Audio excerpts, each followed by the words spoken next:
Baby found a German shepherd hanging from a bridge by its collar. What he did next, Eve? Everyone in tears. The story you're about to listen will grab your heart and never let go. What this little boy did when he found a dog hanging from a bridge will leave you in tears. Like, share, and tell us where you're watching from in the comments below. The morning mist hung low over Riverdale Creek, painting the world in soft grays and blues. 5-year-old Noah's breath made tiny clouds in the chilly dawn air as he clutched his small tackle box, practically skipping to keep up with his grandfather Charlie's long strides. This was their special time, just the two of them, fishing as the world woke up. "Hurry, Grandpa! The fish wake up early, remember?" Noah tugged at Charlie's weather in hand, his blue eyes wide with excitement. Charlie chuckled, the sound warm and rumbling like distant thunder. "The creek's been there for 100 years, little man. It'll wait another 5 minutes for us." The old wooden bridge came into view, its planks dark with morning dew. It wasn't much to look at, just a simple crossing built decades ago, now rarely used since the new highway went in. But beneath it was their secret fishing spot, where the water ran clear and deep, and the trout seemed to line up just for them. "Last one, there's a rotten egg!" Noah darted ahead, his sneakers slapping against the muddy path. Charlie smiled, watching his grandson's boundless energy with a mixture of amusement and envy. At 67, his knees protested even this gentle morning walk, but Noah's laughter made every ache worthwhile. They settled at their usual spot, where a flat rock made the perfect seat for Noah, and Charlie had worn a small depression in the soft earth from countless mornings just like this one. The rushing water sang its endless song, drowning out the distant sounds of the waking town. "Now remember," Charlie said as he helped Noah bait his hook, "patience is a fisherman's best friend," Noah finished with practiced precision. "You say that every time, Grandpa." "Because it's true every time," Charlie winked, casting his line with the easy grace of decades of practice. The water bubbled and churned, catching the first rays of sunlight that filtered through the trees. Noah's face was a picture of concentration as he mimicked his grandfather's cast, his tongue poking slightly from the corner of his mouth. For 20 minutes, they sat in comfortable silence, the only sounds the rush of water and the occasional splash of fish too clever to take their bait. Then Noah's head snapped up, his expression suddenly alert. "Grandpa," he whispered, "do you hear that?" Charlie tilted his head, listening past the familiar sounds of the creek. "Just the water, buddy. Maybe a bird or two." "No," Noah insisted, setting down his rod. "It's like crying, but not people crying. Different." Charlie listened harder but shook his head. "Probably just the wind through the bridge planks. Makes strange sounds sometimes." But Noah was already standing, his fishing rod forgotten. "It's coming from up there." He pointed toward the underside of the bridge. "Someone's hurt, Grandpa. I know it." Charlie sighed, his knees cracking as he stood. "All right, little detective. Let's take a quick look, then back to fishing, okay?" Noah was already scrambling up the small embankment that led to the bridge's edge. Charlie followed more slowly, one hand on his lower back. Kids and their imaginations, he thought fondly. Probably heard a squirrel, or... The sound hit him then, a strangled, desperate whimper that sent a chill down his spine. That was no wind, no squirrel. That was an animal in pain. "Grandpa! Grandpa, hurry!" Noah's voice had risen 2 octaves, tight with panic. Charlie quickened his pace, heart suddenly hammering. He found Noah standing frozen at the bridge's edge, his small body trembling as he pointed toward the middle of the structure. "Look," he whispered, tears already streaming down his face. "Someone hurt him, Grandpa. Someone hurt him bad." Charlie's eyes followed Noah's pointing finger, and his heart sank like a stone. Hanging from the bridge railing by its collar, a German shepherd dangled precariously over the rushing water. Its paws barely touched the water's surface, forcing the poor animal to stand on its hind legs to keep from choking. Its tongue lolled from the side of its mouth, and its eyes were wild with terror and exhaustion. "Jesus Christ," Charlie breathed, forgetting to mind his language around Noah. This was no accident. The dog's collar had been deliberately tied to the railing with thick rope, leaving the animal to slowly strangle itself or drown in the rising water. "Grandpa, we have to save him!" Noah was tugging frantically at Charlie's jacket, his voice breaking. "Please, Grandpa, please! He's so scared!" Charlie assessed the situation with growing dread. The bridge was old, its wooden planks rotting in places. The railing itself looked unstable, and the water below was running fast from the spring melt. If he fell in trying to rescue the dog, both of them could be swept away. "Noah, I need you to listen," he said firmly, kneeling to look his grandson in the eye. "This is dangerous. That part of the bridge might not hold my weight, and the water's moving too fast." "But he'll die!" Noah's face crumpled, his eyes fixing on the struggling dog. "Look at his eyes, Grandpa. He knows we're here. He knows we can help." The dog's eyes did seem to be locked on them, a glimmer of desperate hope visible even through its terror. As they watched, it let out another strangled whimper, its legs scrabbling to maintain footing on the slippery rocks beneath the water. "We should call animal control," Charlie said, already reaching for his phone. "They have the right equipment, the training for this sort of—" "There's no time," Noah's small hands balled into fists. "You always say we have to help those who can't help themselves. You say that's what makes us good people." Charlie felt those words hit him squarely in the chest. He had said that many times, usually while telling Noah stories about his days as a volunteer firefighter. Now his own wisdom was being thrown back at him by a 5-year-old with a heart bigger than his entire body. He looked again at the dog, calculating distances and risks. The animal couldn't have been hanging there long. It was still conscious, still fighting. But it was clearly weakening by the minute. "Okay," he said finally, decision made, "but you stay right here on solid ground. Promise me, Noah." Noah nodded solemnly, wiping tears from his cheeks with the back of his hand. "I promise. Just please save him, Grandpa." Charlie took a deep breath, removing his jacket and handing it to Noah. The bridge creaked ominously as he stepped onto it, testing each board before putting his full weight down. Decades of exposure to the elements had not been kind to the structure. "Easy now," he murmured, though whether he was talking to the dog or himself, he wasn't sure. The German Shepherd began to thrash as Charlie approached, terror giving it a final burst of energy. Its movements made the railing shake, and Charlie froze, heart in his throat. "It's okay, boy," he called softly. "I'm not going to hurt you." The dog didn't understand, its panic increasing as Charlie inched closer. Its collar was cutting into its neck, and foam flecked its muzzle. Time was running out. "He's more scared, Grandpa," Noah called from shore. "Tell him a story, like you tell me when I'm scared of thunder." Charlie almost smiled despite the tension. Out of the mouths of babes. He began to talk in a low, soothing voice, the same tone he used when Noah had nightmares. "Hey there, good boy. You're having a rough morning, aren't you? But it's going to get better. I promise you that. I had a dog like you once, when I was just a bit older than Noah there. His name was Rex, and he could catch a frisbee from 30 yards away." He kept up the stream of gentle nonsense as he edged closer, and miraculously, the dog's thrashing lessened. Its eyes remained fixed on Charlie, but some of the wild panic had subsided. 5 more careful steps brought Charlie within reach of the animal. Now came the tricky part. The railing was most unstable here, and he would need to lean over it to reach the rope binding the dog's collar. "Noah," he called, without looking back. "Remember what I said. Stay put." "I will," came the small, terrified voice. Charlie slowly extended one arm, gripping the railing with his other hand. His fingers brushed the rope, and the dog whimpered. "Easy, boy. Easy now." The knot was tight, swollen from the moisture in the air. Charlie's fingers, stiff with age and the morning chill, struggled to find purchase. The dog's breathing was becoming more labored, its efforts to keep its footing growing weaker. A sudden crack made Charlie's blood run cold. The section of railing he was leaning on had begun to splinter. He would have only seconds before it gave way entirely.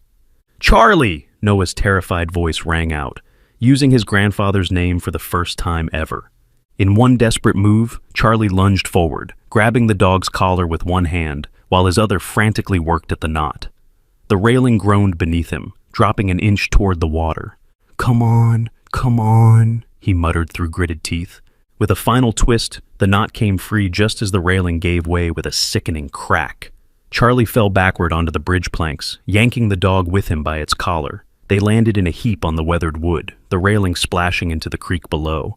For a moment, Charlie just lay there, heart pounding, the dog's warm weight across his legs. Then he felt a rough tongue on his hand and opened his eyes to see the German Shepherd licking him weakly, as if in thanks. "Grandpa, you did it!" Noah was jumping up and down on the shore, tears and smiles fighting for dominance on his small face. Charlie sat up carefully, checking the dog for injuries. Its neck was raw and bleeding where the collar had cut in, and it was trembling violently. But it was alive. Somehow, against all odds, it was alive. "Let's get him to shore, buddy," Charlie called to Noah, gently coaxing the dog to stand. The German Shepherd tried to rise but collapsed immediately, its legs too weak from exhaustion and strain to support its weight. Without hesitation, Charlie gathered the large animal in his arms, grunting with the effort. The dog was heavy, but fear and adrenaline had given Charlie strength he hadn't possessed in years. Carefully, testing each step, Charlie made his way back across the creaking bridge. Noah waited at the edge, dancing from foot to foot in anticipation. "Is he going to be okay?" Noah asked as Charlie finally stepped onto solid ground. Charlie laid the dog gently on the grass. "I don't know, little man. He's been through a lot." The German Shepherd lay panting on the ground, its eyes now half closed with exhaustion. But when Noah knelt beside it, those eyes opened fully again, watching the boy cautiously. "He's scared of me," Noah whispered, his hand hovering uncertainly above the dog's head. "He's scared of everything right now," Charlie explained, checking the animal's pulse at its neck. "Someone hurt him badly. It'll take time for him to trust again."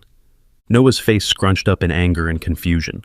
Who would do something so mean? Why would anyone want to hurt a dog? Charlie had no answer that would make sense to a 5-year-old, or to himself for that matter. Some cruelties defied explanation.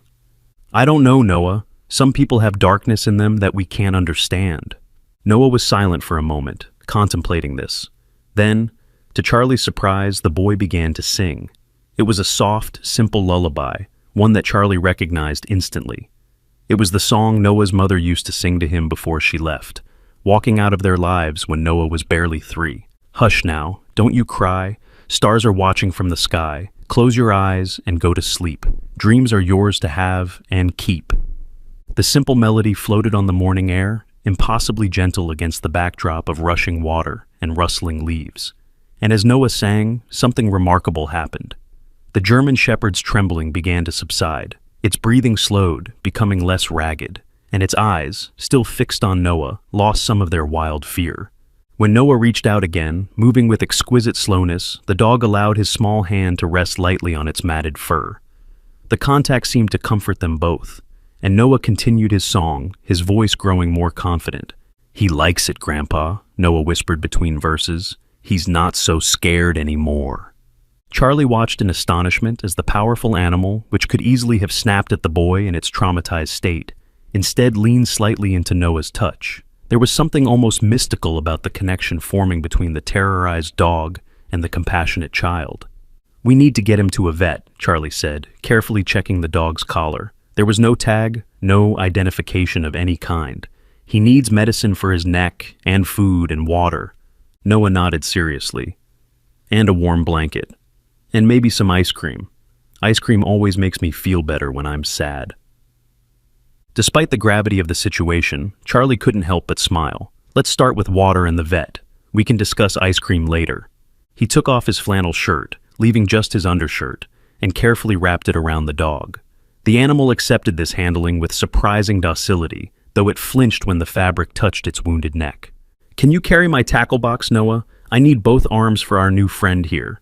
Noah nodded eagerly, abandoning their fishing gear without a second thought. "What should we call him, Grandpa?" Charlie considered the dog as he carefully gathered it into his arms again. "Well, we found him at the bridge over Riverdale Creek. How about River?" Noah's face lit up. "River, that's perfect. Do you like that name, boy? River." The dog made no response, but it didn't pull away when Noah stroked its nose gently. The journey back to Charlie's old pickup truck was slow and careful. The dog, River, seemed to grow heavier with each step, and Charlie's arms burned with the effort. But the alternative was trying to make the traumatized animal walk, and that seemed cruel given its condition. "Will Mom let us keep him?" Noah asked as they finally reached the truck, parked in the small gravel lot at the trailhead. Charlie hesitated.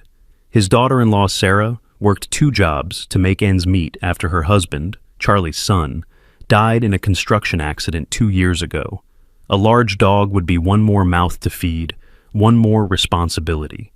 But looking at Noah's hopeful face and the wounded animal in his arms, Charlie couldn't bring himself to dash those hopes. Not yet. "Let's get him healthy first," he said diplomatically. "Then we'll talk to your mom." They made a nest of old blankets in the back seat, and Charlie gently laid River down. Noah immediately climbed in beside the dog, continuing his soft singing and gentle petting. "I'll take care of you now, River," Charlie heard him whisper as he closed the door. "Nobody's going to hurt you ever again. I promise." As Charlie started the engine, he glanced in the rearview mirror. Noah had curled up beside River, his small hand resting protectively on the dog's side. The German Shepherd's eyes were closed, its breathing steadier now. For the moment, at least, it seemed to have found some peace. What Charlie didn't know, what none of them could possibly know, was that this rescue was just the beginning. The rope around River's neck had been no random act of cruelty, and the secrets locked inside the traumatized dog's mind would soon draw all of them into something far larger and more dangerous than a simple act of compassion on a spring morning. The drive to Dr. Tanya's veterinary clinic took just under 15 minutes, but it felt like hours to Charlie. Every bump in the road made him wince, imagining River's pain. Noah remained in the back seat, whispering reassurances and stroking the dog's fur with a gentleness that belied his young age. "He's sleeping, Grandpa," Noah reported as they pulled into the clinic's parking lot, "but he makes sad noises sometimes, like he's having bad dreams." Charlie nodded grimly. "I'm not surprised, buddy. He's been through a terrible ordeal." The veterinary clinic was just opening for the day when Charlie pushed through the door, the large German Shepherd cradled awkwardly in his arms. Noah trailed behind, carrying Charlie's flannel shirt that had slipped off the dog during the drive. "Oh my goodness!" The receptionist, a middle-aged woman named Betty whom Charlie knew from church, stood up in alarm. What happened to this poor creature? Before Charlie could answer, Dr. Tanya herself emerged from an exam room, her eyes widening at the sight. "Bring him back immediately," she ordered, professional instincts kicking in. "Betty, cancel my 8 o'clock. This is an emergency."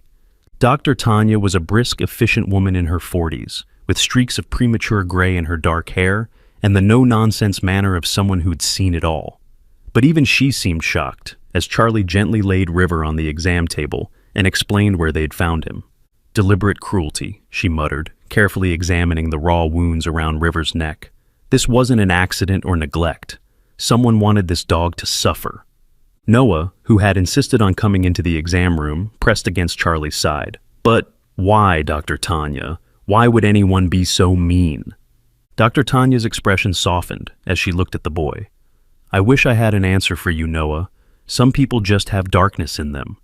She returned her attention to River, who had awakened and was watching her with wary eyes. "He's severely dehydrated and malnourished. These wounds around his neck will need treatment to prevent infection. And I'll want to check for internal injuries." "Will he be okay?" Noah's voice trembled slightly. Dr. Tanya's hands never stopped at their gentle, thorough examination as she answered. "He's got a fighting chance, especially thanks to you two. German Shepherds are strong dogs, and this one seems to have a powerful will to live." She looked up at Charlie. "But he'll need proper care, medication, a special diet to start. It won't be a simple recovery." Charlie nodded, already mentally calculating what this would cost and how he could help Sarah manage it. His pension wasn't much, but for Noah's sake, and now for River's, he would make it work. "We can take him to the shelter after he's stabilized," Dr. Tanya suggested, seeming to read Charlie's thoughts. "They have resources for cases like—" "No!" Noah's outburst startled all of them, including River, who flinched on the table. "No shelters! He's coming home with us! I promised him!" Charlie placed a gentle hand on Noah's shoulder. "Dr. Tanya is just trying to help, buddy. A shelter might be able to give River everything he needs."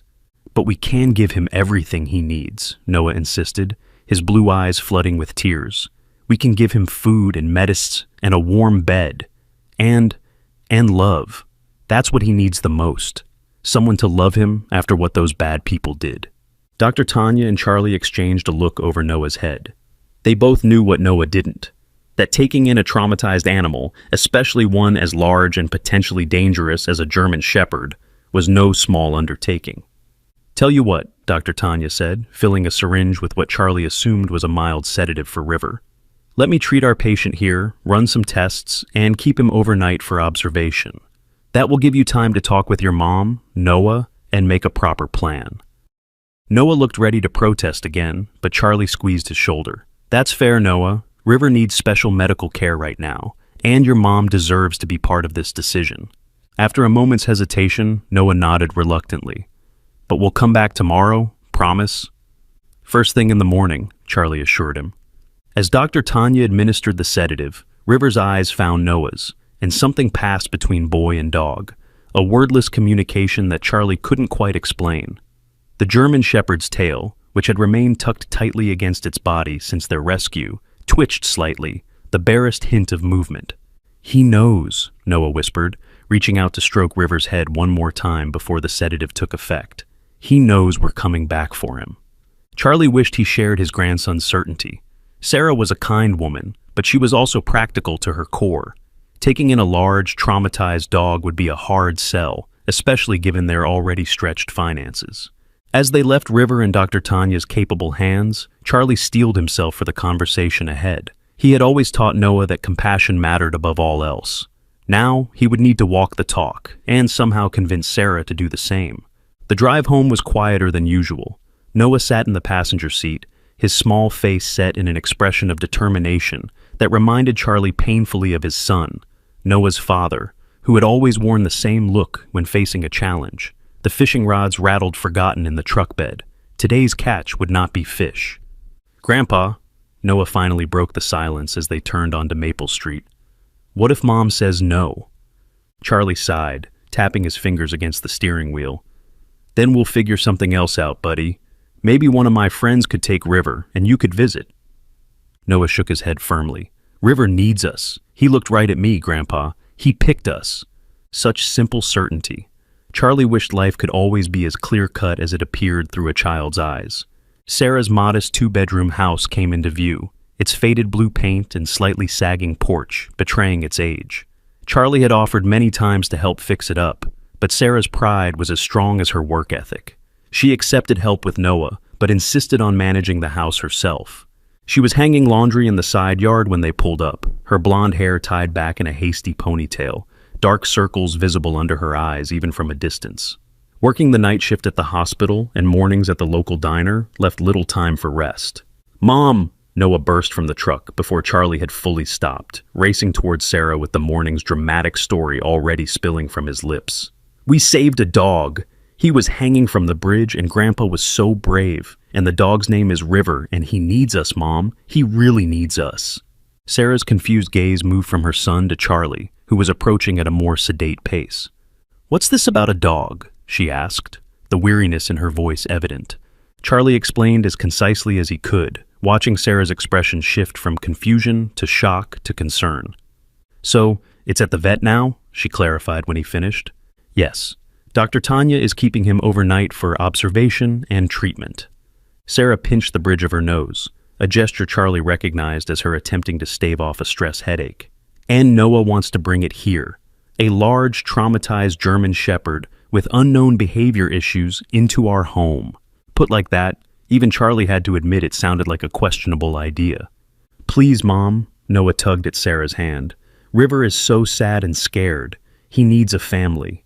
"Noah, sweetie," Sarah knelt to her son's level, her voice gentle but firm. "I know your heart is in the right place, but we can barely manage as it is. Dog food, vet bills, training. These things cost money we don't have. And what about when we're both at work and school? A dog like that needs attention and care. I can help after school, and Grandpa can help too, right, Grandpa?" Noah looked to Charlie with desperate hope. Before Charlie could answer, Sarah stood up, shaking her head. "It's not just about time or money, Noah. A traumatized animal can be dangerous, especially around children. What if it turns aggressive? What if it hurts you?" "He won't," Noah insisted with that same unshakable conviction. "He's good. He's just been hurt by bad people." Sarah looked at Charlie, silently pleading for backup. But Charlie found himself unexpectedly torn. The rational part of him knew Sarah was right. Taking in River would be a financial and logistical challenge, possibly even a risk. But there had been something in that dog's eyes, something that had touched even his weathered old heart.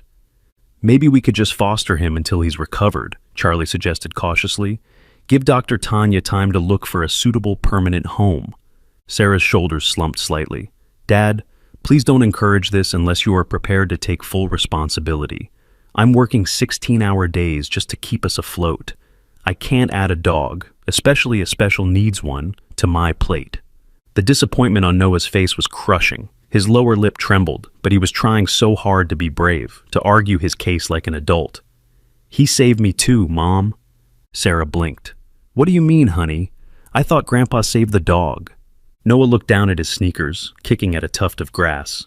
"Ever since Daddy went to heaven, I've been really sad inside, like there's a big empty hole. But when River looked at me and I sang to him, the hole didn't feel so big anymore." He raised his eyes to his mother's, his voice dropping to a whisper. "He's brave like Daddy was.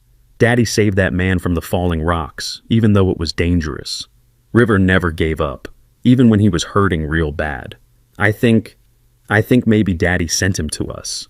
Sarah's face crumpled, and she pulled Noah into a tight hug, her eyes meeting Charlie's over the boy's shoulder.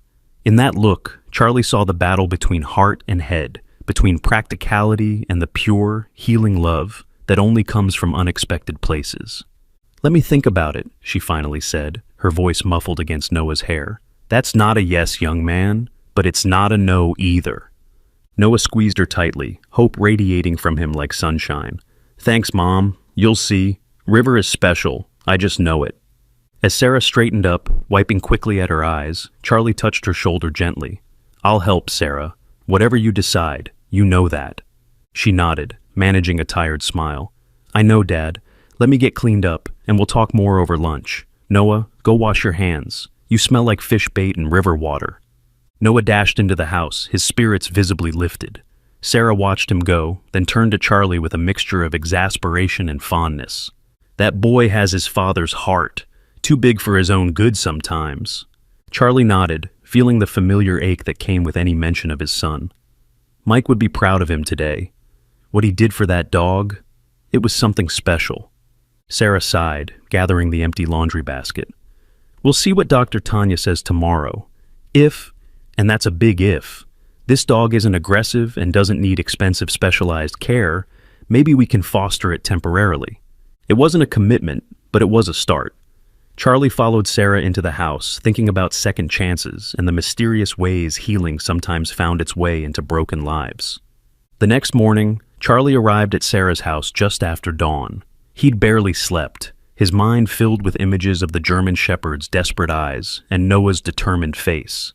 To his surprise, Noah was already waiting on the porch steps, fully dressed despite the early hour, a small bag clutched in his hands. "What's in the bag, buddy?" Charlie asked, as Noah clambered into the truck. "Stuff for River," Noah explained, opening it to reveal a worn teddy bear, a small blanket, and what appeared to be half a peanut butter sandwich wrapped in plastic. "So, he knows he has his own things at our house." Charlie's heart squeezed painfully in his chest. He'd raised 3 children and loved them fiercely, but there was something about grandchildren that hit differently, their open hearts still untouched by the world's sharp edges. "That's mighty thoughtful of you. I'm sure he'll appreciate it." Sarah had agreed to consider fostering River temporarily, pending Dr. Tanya's assessment of the dog's health and temperament. She hadn't been able to get the morning off work, so it was just Charlie and Noah heading to the vet clinic as the sun painted the eastern sky in shades of gold and pink. The clinic was quiet when they arrived, only a single car in the parking lot, Dr. Tanya's old Subaru. The bell above the door jingled cheerfully as they entered. "Good morning, early birds," Dr. Tanya greeted them, emerging from the back room with a clipboard in hand. Her expression was professional, but Charlie caught the slight softening around her eyes when she saw Noah's eager face. "How is he?" Noah asked immediately. "Is River okay?" Dr. Tanya gestured for them to follow her into the back. "Why don't you come see for yourself?" River was in a large kennel in the recovery room, curled on a thick blanket. His neck was bandaged, an IV line running from his front leg to a nearly empty bag of fluids. But what struck Charlie most was the change in the dog's eyes. Yesterday they had been wild with fear and pain. Today, though still wary, there was a clarity to them, an awareness that hadn't been there before. The German Shepherd's tail thumped once against the blanket when he saw them, a tentative gesture that made Noah gasp with delight. "He remembers us, Grandpa! He's wagging his tail!" Dr. Tanya smiled, but her expression remained cautious. "He's definitely doing better physically. The fluids have helped with his dehydration, and I've treated the wounds on his neck and paws. He's started eating small amounts, which is encouraging." "Can I say hi to him?" Noah asked, already moving toward the kennel. "Slowly," Dr. Tanya advised. Kneel down to his level and let him come to you if he wants to. Noah followed her instructions precisely, kneeling a few feet from the kennel door and extending his hand palm up. "Hi, River. It's me, Noah.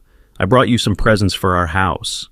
For a tense moment, River just stared at the boy, his body still except for the shallow rise and fall of his breathing. Then, with visible effort, he pushed himself to his feet and moved cautiously to the front of the kennel, sniffing at Noah's fingers through the wire door. "That's it," Noah whispered encouragingly. "I'm your friend, remember? I sang you that song." As if triggered by the memory, Noah began to hum the lullaby again, soft and sweet in the quiet clinic. River's ears pricked forward, and to Charlie's amazement, the dog lowered his head to press his nose more firmly against Noah's hand. Dr. Tanya watched this interaction with professional interest. He's clearly bonded with Noah, which is remarkable given his trauma and the short time they've known each other. German Shepherds are loyal by nature, but this connection seems unusually strong. "Does that mean we can take him home?" Noah asked hopefully. Dr. Tanya's expression grew more serious. "Before I answer that, I need to show you both something I discovered during River's examination." She led them to a small office adjoining the recovery room, where X-rays were displayed on a lightbox. "These are River's neck and shoulder images. You can see the damage from the collar here." She pointed to several dark spots on the neck vertebrae. "But what's more interesting is this." She indicated a small rectangular shape embedded under the skin between River's shoulder blades. "What is that?" Charlie asked, leaning closer. "It's a microchip, but not the standard kind used for pet identification," Dr. Tanya explained. "This is more sophisticated, military or police grade, from what I can tell." Noah looked confused. "What does that mean?" Dr. Tanya switched off the lightbox. "It means River isn't just any dog. He's likely a trained service animal, possibly from a specialized unit. And whoever put him on that bridge wanted him dead for a reason." Charlie felt a chill run down his spine. What had seemed like a simple act of cruelty was suddenly taking on darker implications. "Did you scan the chip?" he asked. "Does it tell us who he belongs to?" Dr. Tanya shook her head. "My scanner can't read it. It would need specialized equipment. I've called a colleague who works with the canine police units in the city, but he can't come out until tomorrow." Noah, who had been listening intently, grabbed Charlie's hand. "We can't leave River here alone, Grandpa. What if the bad people come back for him?" It was a child's fear, but looking at the unusual chip on the X-ray, Charlie couldn't dismiss it entirely. Someone had gone to considerable trouble to dispose of this animal in a particularly cruel way. "What do you think, Doc?" he asked. "Medically speaking, is he fit to be released?" Dr. Tanya considered this. His physical condition is stable enough for home care, provided his medication schedule is followed strictly. But I'm more concerned about his psychological state. Traumatized animals can be unpredictable, sometimes aggressive. "He's not aggressive," Noah insisted. "He's just scared and sad." Dr. Tanya smiled gently at the boy. "Sometimes, Noah, the people who are best at judging animal temperament are the ones who see with their hearts instead of just their eyes. And I have to admit, River seems remarkably calm around you." She looked at Charlie, her expression turning professional again. "If, and only if, your daughter-in-law agrees, I would consider releasing him to your care with strict protocols in place. No sudden movements, no loud noises, and Noah is never to be alone with River, at least for the first week. I'll provide detailed instructions for his medication and care." Noah was practically vibrating with excitement. "Mom said maybe. She said if he's not aggressive and doesn't need special stuff, we might be able to foster him." Charlie put a steadying hand on Noah's shoulder. "Let's call your mom and see what she says, given what we know now." The call to Sarah was brief, Charlie explaining the situation as clearly as possible, while Noah hovered anxiously nearby. Sarah asked to speak directly with Dr. Tanya, who provided her professional assessment of River's condition and temperament. Finally, after what seemed like hours to Noah but was only a few minutes, Dr. Tanya handed the phone back to Charlie. "She says yes," Charlie told Noah, unable to keep the smile from his face as the boy erupted in cheers. "But," he added quickly, "there are conditions. Dr. Tanya's rules must be followed exactly, and it's just for 1 week, until we figure out who River really belongs to." Noah's celebration didn't diminish in the slightest. 1 week is plenty. Once Mom meets River, she'll love him too. I just know it." The process of discharging River took nearly an hour. Dr. Tanya removed his IV, checked his bandages one last time, and went over the detailed care instructions with Charlie. There were antibiotics for his wounds, a special diet to help him regain weight safely, and guidelines for gradually increasing his activity as he recovered. Throughout all of this, River remained remarkably docile, his eyes tracking Noah's movements around the room. When it was finally time to leave, Dr. Tanya fitted River with a padded harness that wouldn't irritate his neck wounds. The leash attaches here, she demonstrated for Charlie. And remember, if he shows any signs of aggression or extreme fear, growling, raised hackles, excessive barking, call me immediately. Noah, who had been patiently waiting by the door with his bag of gifts, approached River slowly with the teddy bear. "This is for you," he said, holding it out. "His name is Sergeant. He'll keep you company when you're scared." Charlie held his breath, watching carefully as River sniffed the offered toy. After a moment's consideration, the German Shepherd gently took the bear in his mouth, his tail giving a single tentative wag. "He likes it," Noah beamed. Dr. Tanya checked her watch. "My colleague should be here tomorrow around noon to look at that chip. I'll call you as soon as we know anything." Charlie nodded, taking River's leash from her. "Thank you for everything, Doc. We'll be careful." The drive home was a delicate operation.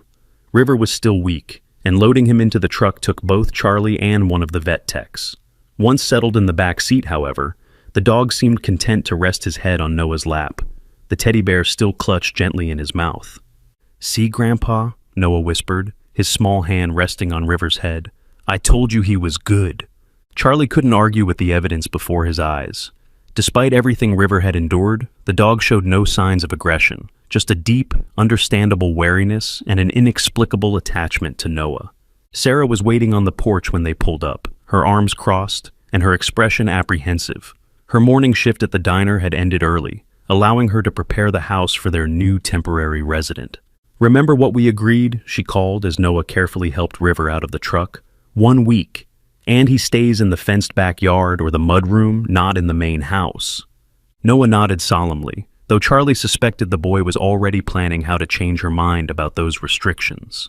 River paused at the bottom of the porch steps, his body tensing as he regarded Sarah. The teddy bear had been reluctantly abandoned in the truck, but the dog's posture remained alert, assessing. "It's okay," Noah reassured him. "That's my mom. She's nice, I promise." Sarah, to her credit, followed Dr. Tanya's instructions perfectly. She knelt slowly on the top step, avoiding direct eye contact with River, and held out her hand palm up. "Hello there," she said softly. "Welcome to our home, River." For a long moment, the German Shepherd remained frozen, his eyes darting between Sarah and Noah as if seeking confirmation. Then, with deliberate slowness, he climbed the steps and sniffed Sarah's outstretched hand. "Good boy," she murmured, allowing him to approach at his own pace. River completed his inspection of Sarah and then, to everyone's surprise, sat down beside her, his shoulder just touching her knee. It was a small gesture, but in the language of traumatized animals, it spoke volumes. Sarah's eyes met Charlie's over River's head, a mixture of surprise and something softer in her gaze. "Well," she said quietly, "I guess that settles where he's sleeping tonight." Noah's face lit up like a Christmas tree. "You mean the mudroom," Sarah clarified quickly, "but maybe we can leave the door to the kitchen open, just so he doesn't feel alone." It was a small concession, but Noah treated it like the greatest victory. "Thank you, Mom. River, you're gonna love it here. We have a big yard, and I can show you all my favorite spots, and—" "Slow down, buddy," Charlie cautioned. "River needs rest first. Remember what Dr. Tanya said about taking things gradually." Noah nodded, immediately switching to his serious caretaker mode. "Right. First we make his bed in the mudroom, then medicine, then maybe a little water and food." Sarah rose to her feet, brushing off her jeans. "I picked up the supplies from Dr. Tanya's list on my way home. They're in the mudroom already." She hesitated, then added softly, "I also got him a proper dog bed. The floor seemed too hard for someone who's been through so much." Charlie caught the slight tremor in her voice and recognized it for what it was, the first crack in the wall of practicality she'd built around her heart. River had somehow sensed Sarah's inherent kindness beneath her cautious exterior. And like Noah, the dog seemed to have an uncanny ability to find the soft spots in human defenses. Together they settled River in the mudroom, arranging his bed in the corner with a view of the kitchen. Noah carefully placed the teddy bear, retrieved from the truck, and his small blanket on the dog bed, creating a nest that looked surprisingly welcoming. "There," he said with satisfaction. "Now you have a real home, River." Charlie noticed that River's eyes remained fixed on Noah, tracking his every movement. There was something almost protective in that gaze, as though the dog had appointed himself the boy's guardian rather than the other way around. Sarah administered River's medication with a professional efficiency that reminded Charlie of her nursing training. "Mom skills transfer pretty well to dog care," she commented, gently checking River's bandages, "though I still can't believe we're doing this." "Thank you," Noah said, wrapping his arms around Sarah's waist. "River thanks you too, don't you, boy?" River's tail thumped once against the dog bed in what could have been agreement. As they left the mudroom to give River space to rest, Charlie noticed something that sent a slight chill down his spine. The German Shepherd's posture had changed, becoming more alert. His ears swiveled toward the front of the house, and a low, almost inaudible rumble emanated from his chest. Charlie paused, watching River carefully. The dog's attention was fixed on the front door, his muscles tensed beneath his fur. "What is it, boy?" Charlie murmured. "What do you hear?" River's only response was to rise shakily to his feet, his stance protective despite his weakness. "Dad?" Sarah had noticed Charlie's concern. "Is something wrong?" Charlie shook his head slowly, unsure himself. Probably nothing, just the wind or a delivery truck passing by. But as they moved into the kitchen to prepare lunch, Charlie couldn't shake the feeling that River had sensed something beyond their human perception, something that had triggered his training, whatever that might have been. What they didn't know then was that the mystery of River's past was about to catch up with them, bringing dangers none of them could have imagined. The simple act of mercy at the bridge had set in motion a chain of events that would test them all in ways they couldn't possibly anticipate. And it would begin with the unexpected discovery Noah would make the very next morning, a discovery hidden beneath the soil of Sarah's modest backyard, where River would lead them with uncanny purpose in the first light of dawn. Morning came with a gentle rain that pattered against the windows, washing the world in soft gray light. Sarah moved quietly through the kitchen, preparing for her early shift at the diner. She paused at the mudroom door, peering in to check on their temporary guest. The dog bed was empty. "River?" she called softly, a flutter of alarm rising in her chest. The mudroom door to the backyard was firmly closed, so he couldn't have gotten outside, which meant a soft thump from Noah's room answered her unspoken question. Sarah hurried down the short hallway and gently pushed open her son's door. There, curled protectively at the foot of Noah's small bed, was River. The boy lay sprawled in the carefree sleep of childhood, one hand resting on the German Shepherd's back. River's eyes were open, watching Sarah with alert intelligence. He made no move to leave his post, but his tail thumped once against the bedspread in acknowledgement of her presence. Sarah's first instinct was irritation. They had agreed River would stay in the mudroom, but something about the tableau before her melted that irritation away. The dog looked like a guardian from an ancient story, keeping watch over his young charge through the vulnerable hours of the night. "You're supposed to be resting," she whispered to River, careful not to wake Noah. River's ears twitched, but he remained where he was, his message clear. His place was here. Sarah sighed, unable to find it in her heart to scold the dog. "Fine, but don't tell Noah I let you stay. I'll never hear the end of it." She could have sworn River's mouth curled in the faintest approximation of a smile. Closing the door quietly, Sarah finished getting ready for work. Charlie would be over soon to watch Noah, and she'd left a note about River's medication schedule on the refrigerator. The forecast called for rain all day. A good thing, perhaps, as it would force Noah to keep River's activities limited to quiet indoor rest, just as Dr. Tanya had recommended. What Sarah couldn't have known as she drove to work that rainy morning was that the weather would clear just long enough for a discovery that would change everything. Noah woke to the gentle pressure of River's muzzle nudging his hand. The rain had stopped, and watery sunlight streamed through the bedroom window, creating patches of gold on the faded carpet. "River!" Noah sat up, rubbing his eyes in surprise. "How did you get in here?" River stood beside the bed, his posture alert despite the bandages still wrapped around his neck. The teddy bear Noah had given him was clutched gently in his mouth. "You brought Sergeant for me?" Noah giggled, taking the stuffed toy. "Thanks, boy." But River didn't settle or relax as Noah expected. Instead, the German Shepherd moved to the bedroom door, looking back expectantly at the boy. Noah slid out of bed, still in his pajamas. "What is it? Do you need to go outside?" That seemed to be the right guess. River's tail wagged, and he paced impatiently as Noah opened the bedroom door. In the kitchen, Charlie was seated at the table with a cup of coffee and the morning newspaper. He looked up in surprise as Noah and River appeared. "Well, good morning to you both. I see someone made a jailbreak from the mudroom." "River brought me Sergeant," Noah explained, holding up the teddy bear, "and now he needs to go outside." Charlie checked his watch. "Your mom will have my hide if I let you out in your pajamas without breakfast first. How about you eat something, get dressed, and then we can take River for a very short walk in the backyard. Remember, Dr. Tanya said he needs to rest." But River seemed to have other ideas. The dog paced anxiously between Noah and the back door, his behavior becoming increasingly insistent. "I think he really needs to go, Grandpa," Noah said with concern. "Like, really bad." Charlie sighed, recognizing the urgency in the dog's demeanor. "All right, just a quick bathroom break. But stay on the porch while I hold his leash, okay? The grass is still wet from the rain." Noah nodded eagerly, following as Charlie led River to the back door. The moment Charlie opened it, River strained forward with surprising strength for an animal still recovering from trauma. "Whoa, easy there," Charlie murmured, keeping a firm grip on the leash. "What's got you so worked up this morning?"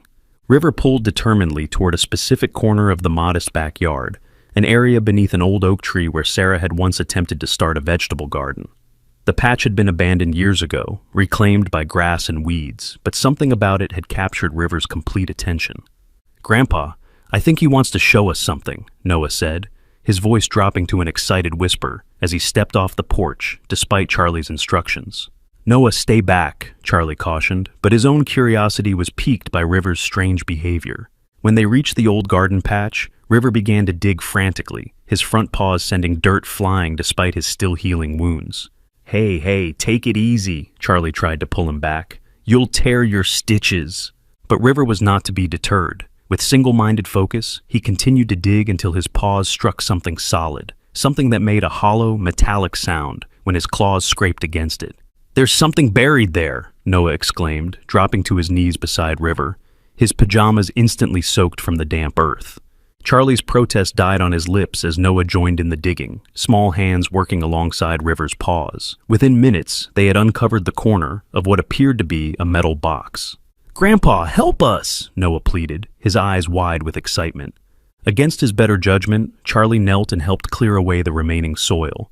What emerged was a military-style ammunition box, roughly the size of a shoebox, caked with dirt but surprisingly intact. "How did this get here?" Charlie wondered aloud. Sarah had bought this house only after her husband's death, and as far as Charlie knew, no one with military connections had lived here previously. River sat back on his haunches, watching intently as Charlie lifted the box from its earthy grave. It was heavier than it looked, and something inside shifted when he moved it. "Can we open it, Grandpa, please?" Noah was practically vibrating with curiosity. Charlie hesitated, eyeing River. The dog's entire demeanor had changed.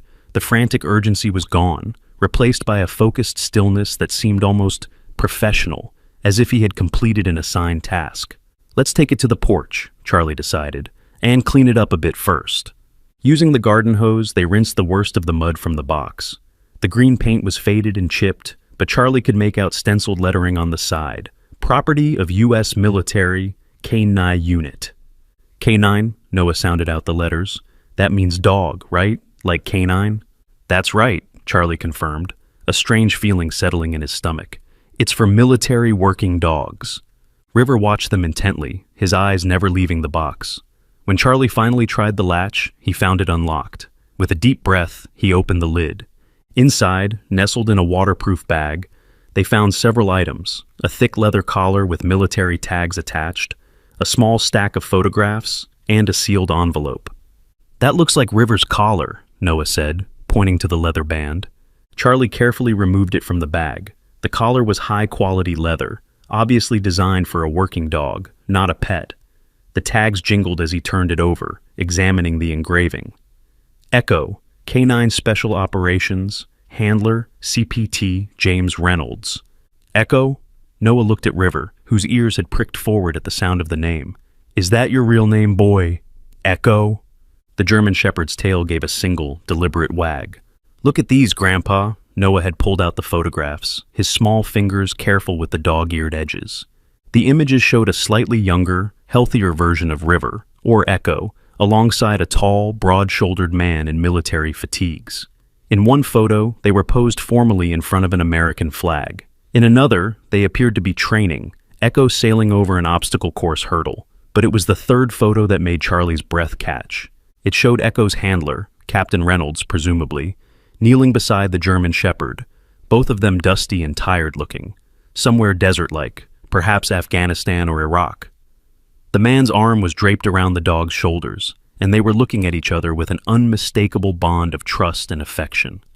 They were best friends, Noah whispered, understanding instinctively what he was seeing. Charlie nodded, his throat tight. He'd seen that look before, in the eyes of men who'd gone through hell together and come out the other side.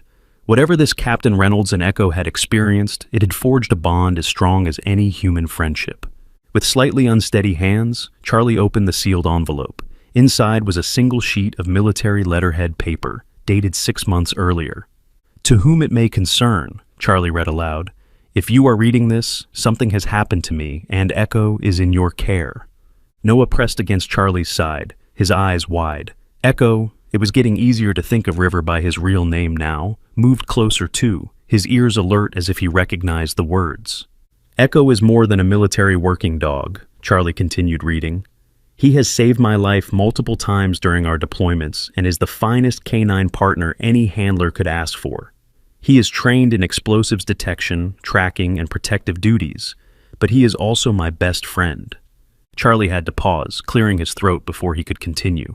"If I am reported as killed in action, do not believe it without seeing my body. Echo and I uncovered something during our last deployment that made us targets. There are people who want us silenced. Echo has been implanted with a specialized chip containing encrypted data. This data is evidence of what we discovered. Keep him safe until you can contact Major Sandra Wilson at the number below. She'll know what to do." The letter was signed, Captain James Reynolds, Special Forces K-9 Unit, with a phone number and what appeared to be a military email address at the bottom. Charlie and Noah sat in stunned silence, the implications of what they'd just read slowly sinking in. Echo, no longer just an abused dog they'd rescued, but a highly trained military asset carrying classified information, watched them with knowing eyes. "Captain Reynolds was reported deceased 6 months ago," Charlie murmured, remembering Dr. Tanya's words about the specialized chip. "But according to this letter, he might still be alive," Noah finished, his face lighting up. "Echo was trying to find him when the bad guys caught him and put him on the bridge. We have to help them, Grandpa. We have to find Captain Reynolds." Charlie ran a hand through his thinning hair, feeling the weight of this unexpected responsibility. "Noah, this is serious stuff.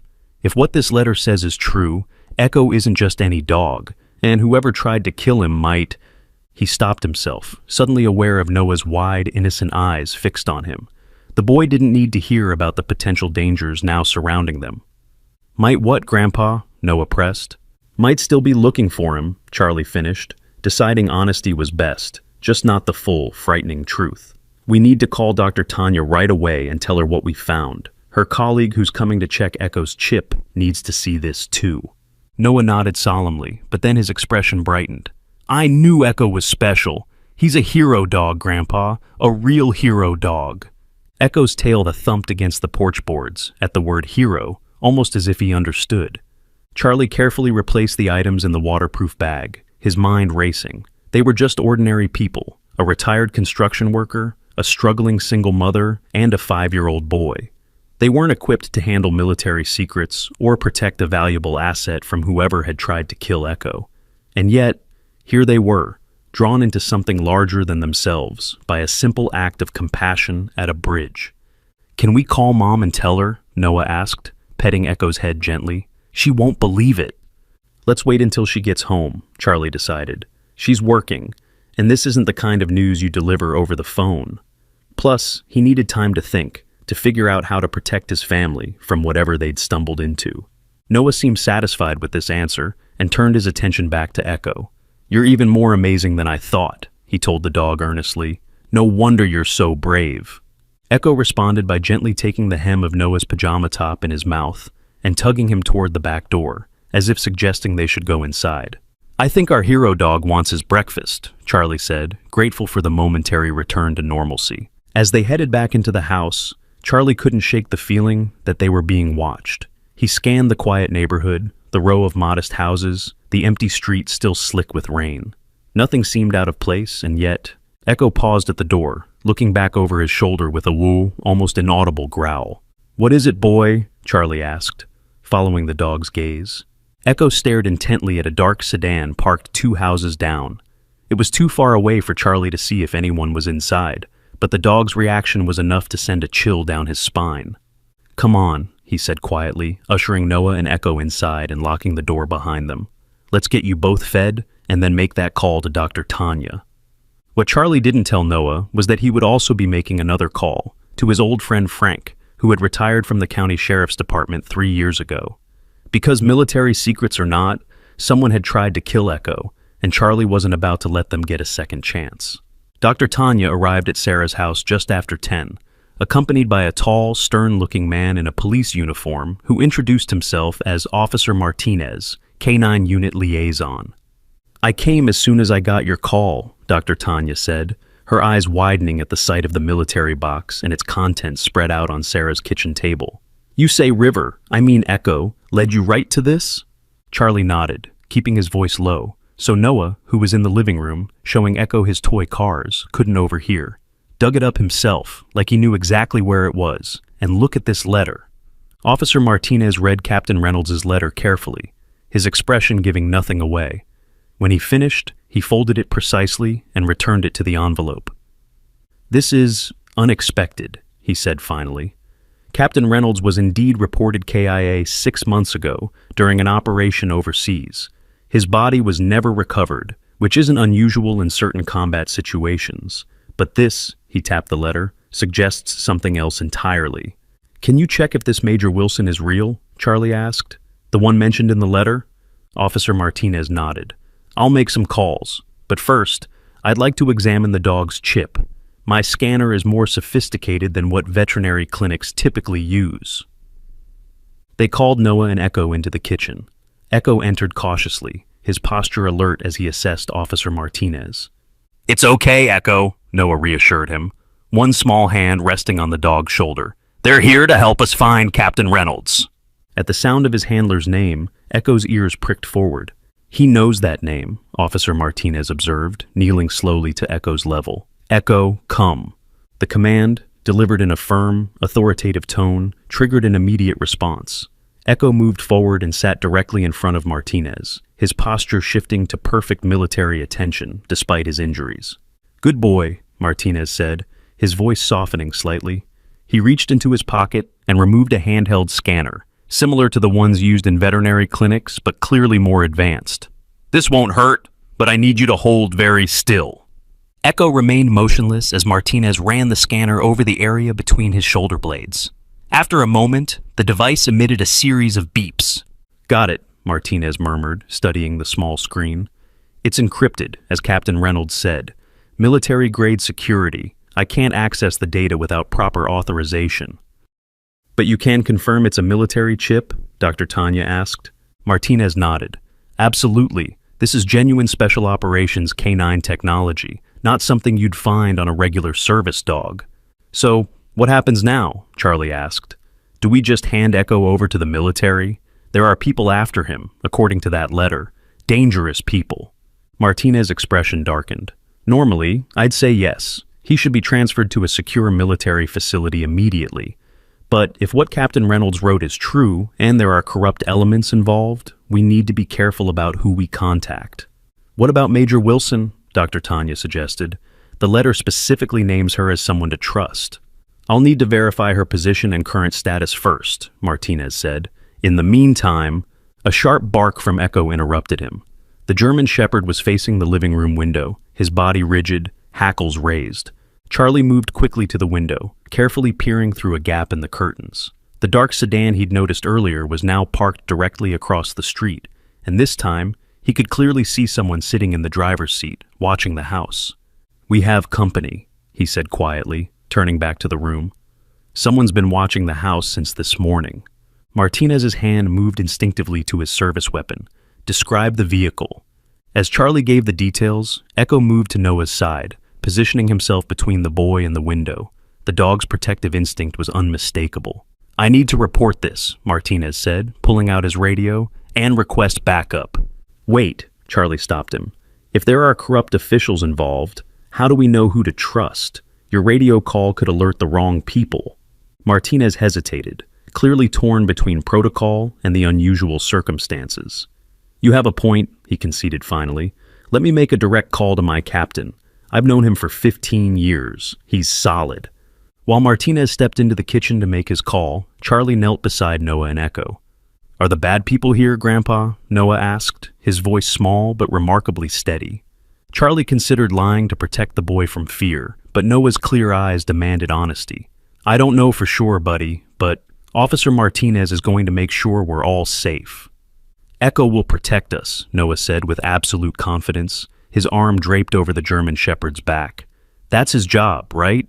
That's what Captain Reynolds trained him to do." "That's right," Charlie agreed, amazed once again by his grandson's intuitive understanding of the situation. "And Grandpa will protect you too." Martinez returned, his expression grim. "My captain is sending unmarked cars as backup. They'll be here in 15 minutes. But we may not have that long. The vehicle you described matches one reported stolen this morning. Whoever's watching us doesn't want to be identified." As if confirming his words, the sound of a car door closing came from outside. Echo's growl deepened, his body tensing further. "They're approaching the house," Martinez said, drawing his weapon. "Dr. Tanya, take Noah and Echo to the back bedroom.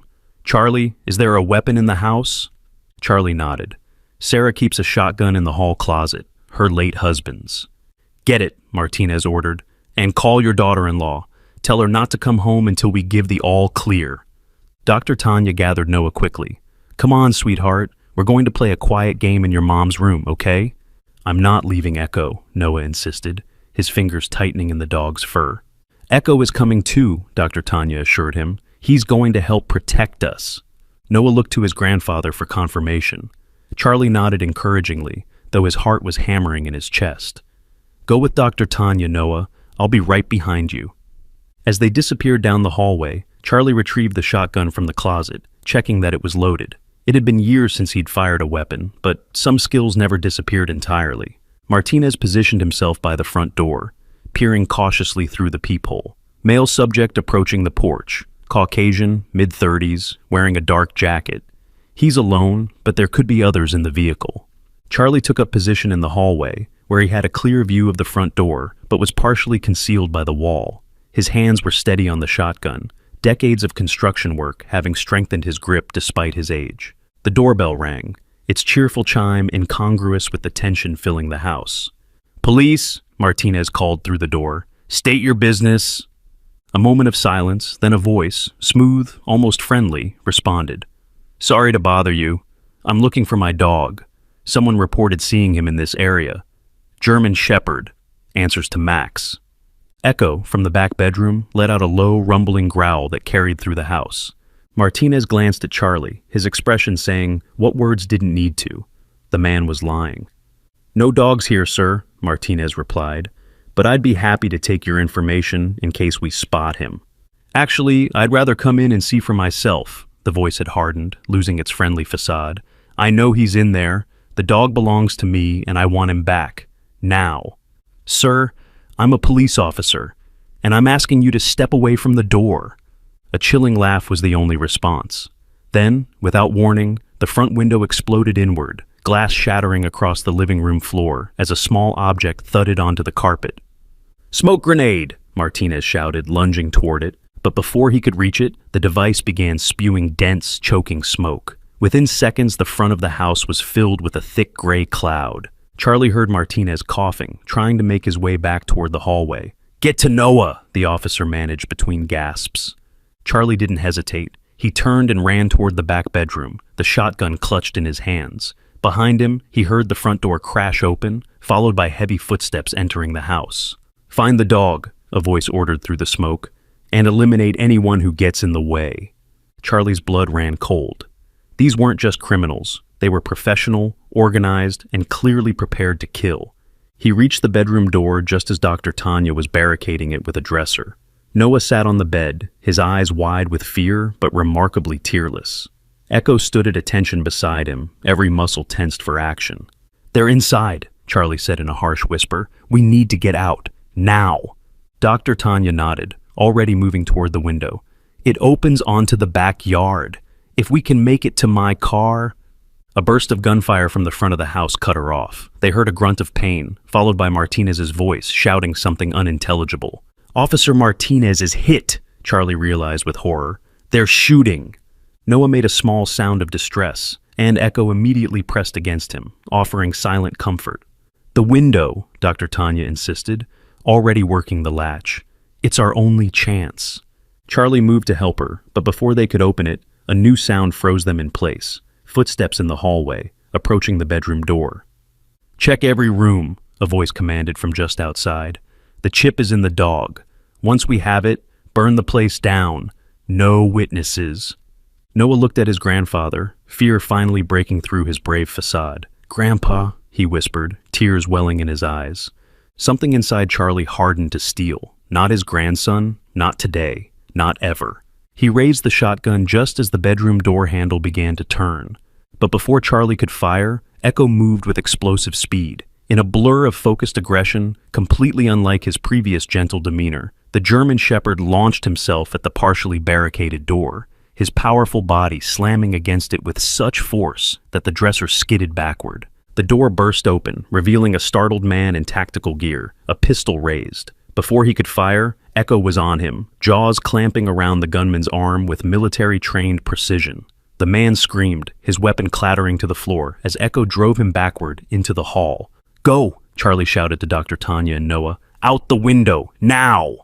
Dr. Tanya didn't hesitate. She threw the window open and lifted Noah, practically tossing him into the yard before following herself. Charlie backed toward the window, keeping the shotgun trained on the doorway, where sounds of struggle echoed from the hallway. "Echo!" Noah called frantically from outside. "Echo, come!" But the German Shepherd was engaged in the task he had been trained for, protecting his people at all costs. Charlie could hear more shouts, the sounds of additional intruders approaching, and Echo's continuous growling as he fought with desperate courage. Charlie was halfway through the window when he heard the distinct sound of a gunshot, followed by a sharp yelp of pain. His heart lurched. "Echo!" For an agonizing moment, there was silence. Then, amazingly, Echo appeared in the bedroom doorway, limping badly, blood darkening the fur on his rear leg. Despite his injury, the dog's eyes were clear and determined. He'd bought them precious seconds, and now he was coming to join their escape. "Come on, boy," Charlie urged, reaching back through the window. "You can make it."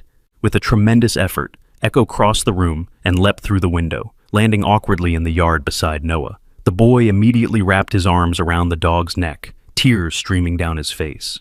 "You're hurt," Noah sobbed. "The bad men shot you." "We need to move," Dr. Tanya said urgently, already pulling Noah toward the back fence. "Those men will be right behind us."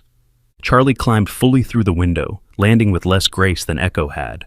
As they hurried toward Dr. Tanya's car, parked in the alley behind the house, he glanced back to see smoke now pouring from the front windows. The intruders were making good on their threat to burn the evidence of their attack. "What about Officer Martinez?" Dr. Tanya asked as they reached her car. Charlie's expression was grim. "We need to get Noah and Echo to safety first. Then we'll call for help." As they piled into the vehicle, Echo collapsed in the back seat beside Noah. His breathing labored, blood soaking into the upholstery. "He needs a vet right now," Dr. Tanya said, starting the engine. "That bullet wound could be fatal if we don't treat it soon." Noah's face crumpled. "No, Echo can't die. He saved us." Charlie reached back to squeeze Noah's shoulder. "He's not going to die, buddy. Dr. Tanya is going to take care of him. Right, Doc?"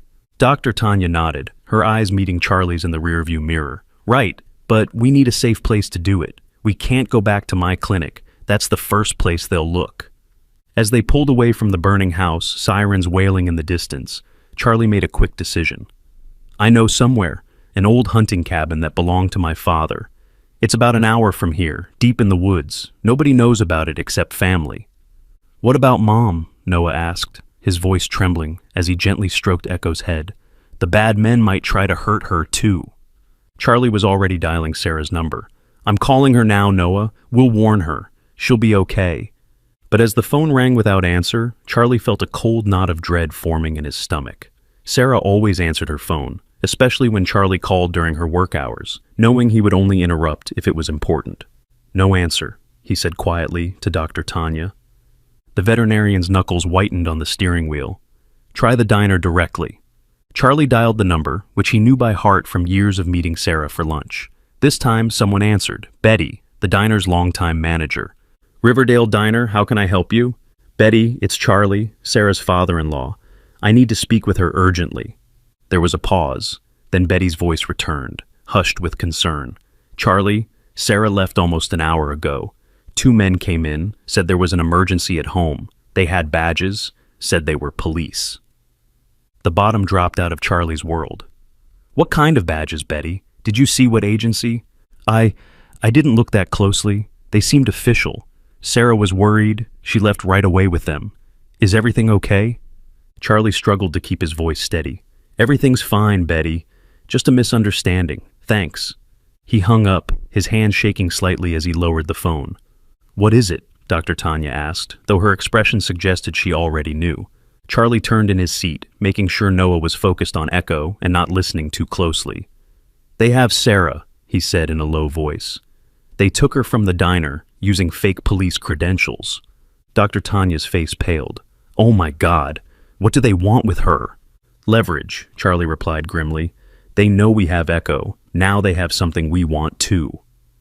In the back seat, Noah was whispering to Echo, whose breathing had become more labored. The dog's eyes were half closed with pain, but he managed to lick Noah's hand weakly, as if still trying to comfort the boy despite his own suffering. "We're going to help you, Echo," Noah promised, his voice breaking. "And then we're going to find Captain Reynolds and my mom. The bad guys won't win. Heroes always win in the end." Charlie exchanged a look with Dr. Tanya in the rearview mirror. Neither of them had the heart to tell Noah that real life rarely worked out as neatly as storybooks. The truth was, they were now fugitives, hunted by unknown enemies with seemingly unlimited resources and no moral boundaries. Their only allies were a wounded dog and a police officer who might already be dead. And somewhere out there was Sarah, a pawn in a deadly game she knew nothing about, with only her father-in-law and 5-year-old son standing between her and whatever fate awaited her at the hands of men willing to burn down a house with people inside it. "The cabin," Charlie said firmly. "We patch up Echo, regroup, and then figure out our next move. These people, whoever they are, they've made a serious mistake." "What's that?" Dr. Tanya asked. Charlie's weathered face hardened with determination. "They've threatened my family, and there's nothing in this world more dangerous than a grandparent protecting their grandchild." As Dr. Tanya navigated the back roads leading out of town, Charlie stared out the window at the passing landscape, his mind racing. The military ammunition box and its contents, proof of Captain Reynolds' suspicions, had been left behind in the burning house. Echo was wounded, possibly critically. Sarah was in the hands of killers. And yet, there was one slim hope they clung to, the mysterious chip implanted in Echo's shoulder. Whatever information it contained had made powerful people desperate enough to commit murder, which meant it was valuable enough to potentially use as leverage to save Sarah. Now they just had to figure out how to access it. The hunting cabin was exactly as Charlie remembered, small, rustic, and perfectly isolated. Nestled in a dense grove of pines, it was barely visible from the narrow dirt road that served as its only access point. Charlie's father had built it decades ago, and after his death, Charlie had maintained it minimally, using it only for occasional fishing trips. Now, its isolation made it the perfect sanctuary. "It's not much," Charlie apologized as he unlocked the weathered door. "No electricity, just a generator out back. But there's clean water from the well, and nobody will find us here." Dr. Tanya surveyed the single-room cabin with professional efficiency. "It'll do. Help me get Echo inside. Noah, can you find some clean towels or blankets?" Noah, who had been silent for most of the drive, his face streaked with dried tears, nodded solemnly. Despite his fear and worry, the boy was showing remarkable resilience. Together, Charlie and Dr. Tanya lifted Echo's limp form from the car. The German Shepherd was barely conscious, his breathing shallow, the back seat stained dark with his blood. They carried him into the cabin, laying him gently on the small kitchen table that Charlie hastily cleared of dust and debris. "I need better light," Dr. Tanya said, already opening her medical bag. She had stopped briefly at a gas station to collect her emergency supplies from the trunk of her car, anticipating Echo's need for immediate treatment. Charlie found an old oil lamp and lit it, positioning it near the table. The warm glow illuminated Echo's wounded body, revealing the full extent of his injury. The bullet had entered his rear left thigh, and while there was no exit wound, the bleeding had slowed to a steady trickle. "Is he going to be okay?" Noah asked in a small voice, returning with a stack of musty but clean towels from the cabin's small linen closet. Dr. Tanya gave the boy a reassuring smile that didn't quite reach her eyes. "He's a very strong dog, Noah, and I'm going to do everything I can to help him." "He saved us," Noah said, his lower lip trembling. "He fought the bad men so we could escape." "That's what he was trained to do," Charlie put a gentle hand on Noah's shoulder. "Now we have to be brave so Dr. Tanya can help him. Can you be my special assistant? I need someone to hold the lamp steady." Noah nodded eagerly, grateful for a task that made him feel useful. While he held the lamp, Charlie helped Dr. Tanya prepare her makeshift operating area, boiling water on the old propane stove and arranging her instruments on a clean towel. "I need to extract the bullet," she explained quietly to Charlie. "It's risky without proper equipment, but leaving it in is riskier. The good news is that it doesn't appear to have hit any major arteries, or he would have bled out already." "What do you need me to do?" Charlie asked. "Hold him still. Even sedated, he might react to the pain." After administering a sedative to Echo, Dr. Tanya worked with careful precision, her capable hands steady despite the less-than-ideal conditions. Noah watched wide-eyed as she extracted the bullet, a small, misshapen lump of metal that seemed too insignificant to have caused so much damage. "One down," she murmured, dropping the bullet into a small dish. Charlie frowned. "One? You mean there's another?" Dr. Tanya nodded grimly. "There's a second entry wound near his shoulder, smaller caliber, possibly from a different shooter. It was hidden by his fur." As she worked to extract the second bullet, Charlie's mind raced. These weren't random attackers or common criminals. They had used military-style tactics, smoke grenades, and had fired with deadly accuracy. Who were they? And how had they found Echo so quickly after his rescue? "Almost got it," Dr. Tanya announced, her forceps delicately probing the wound. "There."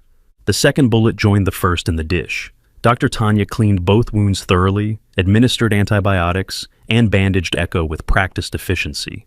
"Now we wait," she said, washing her hands in a basin of hot water. "The next 24 hours will be critical. If infection sets in..." She didn't finish the sentence, but she didn't need to. They all understood the gravity of Echo's condition. Noah settled on the floor beside the table where Echo now lay on a makeshift bed of blankets, his small hand resting protectively on the dog's head. "You're going to get better," he whispered. "You have to. We need to find Mom and Captain Reynolds." At the mention of Sarah, Charlie felt a renewed surge of determination. While Dr. Tanya monitored Echo's condition, he stepped outside to check his phone. There was no signal at the cabin, another reason it made such a good hiding place, though now that isolation worked against them. "I need to call my friend Frank," he told Dr. Tanya when he returned. "He's ex-sheriff, someone we can trust, but I'll have to drive back toward town to get a signal." Dr. Tanya looked up from checking Echo's bandages. "Is that safe? They could be looking for your truck." "I'll stay on the back roads, and I don't have much choice. Sarah's out there somewhere, and every minute counts." After making sure Noah was settled with Echo, and Dr. Tanya had everything she needed, Charlie took his truck and headed back down the dirt road. About 15 minutes from the cabin, his phone finally registered a single bar of service. It wasn't much, but it would have to do. Frank answered on the second ring. "Charlie, where the hell are you? Your house is all over the news. Fire department, police, the works." Charlie's heart sank. "What are they saying happened?" "Gas leak explosion, officially, but that's bull. Marisol from next door told reporters she heard gunshots. ATF is on the scene now. ATF, Bureau of Alcohol, Tobacco, Firearms, and Explosives." This was escalating quickly. "Frank, I need your help. They took Sarah." "What? Who took Sarah? Charlie, what the hell is going on?" Charlie explained as concisely as he could. Finding Echo on the bridge, the military chip, Captain Reynolds' letter, the attack at the house. Frank listened in stunned silence. "Jesus, Charlie," he said when Charlie finished. "You've stepped in something deep here. This isn't local criminal activity. This sounds federal, maybe even black ops." "I don't care if it's the boogeyman himself," Charlie replied, his voice hard. "They have my daughter-in-law. I need to find her." Frank was silent for a moment. Officer Martinez, the canine guy, was taken to County Memorial. He's alive, but critical condition. Took 2 bullets to the chest. A small relief, at least. Can you talk to him? Find out if he managed to contact his captain or this Major Wilson before everything went south? I'll try, but Charlie, you need to be careful. From what you're telling me, these people have resources, connections. They could be monitoring phone calls, especially ones that mention specific names or details. Charlie hadn't considered that. What should I do? Sit tight. Don't use your credit cards, stay off main roads, and for God's sake, don't call anyone else. I'll do some digging and then reach out to you and Charlie. Yeah? These people tried to kill a kid. They're playing for keeps. Don't trust anyone until we know who's behind this. After hanging up, Charlie sat in his truck for a long moment, the weight of their situation pressing down on him. They were isolated, with limited resources, a critically injured dog, and a traumatized 5-year-old. And somewhere out there, Sarah was in the hands of people who had already demonstrated their willingness to kill. He was about to start the engine when headlights appeared in his rearview mirror, coming fast down the deserted country road. Charlie's heart raced. Could they have tracked his phone call? Found them already? Making a split-second decision, he killed his truck's lights and pulled onto a narrow side path, barely more than a game trail, hidden by thick undergrowth. The approaching vehicle, a large SUV with tinted windows, slowed as it passed, its headlights sweeping across the area where Charlie had been parked moments before. Charlie held his breath, one hand on the shotgun beside him. The SUV stopped completely, idling in the middle of the road. He could make out 2 silhouettes in the front seats, seemingly scanning the darkened roadside. Just when Charlie thought they would get out and search on foot, the SUV accelerated away, continuing down the road toward town. Charlie released his breath, his hands shaking slightly on the steering wheel. That had been too close. He waited 10 more minutes to ensure they weren't coming back, then carefully made his way back to the cabin using a different route, one that took him through an old logging trail he remembered from hunting trips with his father. When he finally reached the cabin, he was relieved to find everything quiet, no sign that anyone had discovered their hiding place. Inside, Noah had fallen asleep beside Echo, whose breathing seemed slightly stronger than before. Dr. Tanya looked up from her vigil with questioning eyes. "Any luck?" Charlie nodded, keeping his voice low to avoid waking Noah. "Martinez is alive, and I think I was followed on the way back. Not all the way here, but they're in the area, searching." Dr. Tanya's face paled. "How did they find us so quickly?" "I don't know. Maybe they're tracking all unusual movement on the back roads. Maybe they have access to cell towers and detected my call. These aren't ordinary criminals we're dealing with." Echo's ears twitched at the sound of their voices, and his eyes opened halfway, finding Charlie's face. Despite his injuries, the dog attempted to raise his head, as if sensing the danger Charlie was describing. "Easy, boy," Charlie murmured, gently stroking Echo's head. "You need to rest now." Echo's eyes moved to Noah's sleeping form, then back to Charlie, conveying a message as clear as words. "Protect him." "I will," Charlie promised, "with my life if necessary." Dr. Tanya checked her watch. "It's nearly midnight. You should try to get some sleep. I'll keep watch over Echo and wake you if his condition changes." But sleep was the furthest thing from Charlie's mind. "You rest. I'll take first watch, not just for Echo, for anyone approaching the cabin." Taking the shotgun, Charlie positioned himself near the window that overlooked the main approach to the cabin. The night was clear, a half moon providing just enough light to see movement in the surrounding woods. The temperature had dropped, and he pulled a worn flannel blanket around his shoulders, settling in for a long vigil. His thoughts turned to Sarah. Where was she now? Was she hurt? Scared? Did she understand what was happening, or was she completely in the dark? The thought of her afraid and alone made his chest ache with a fierce, protective rage.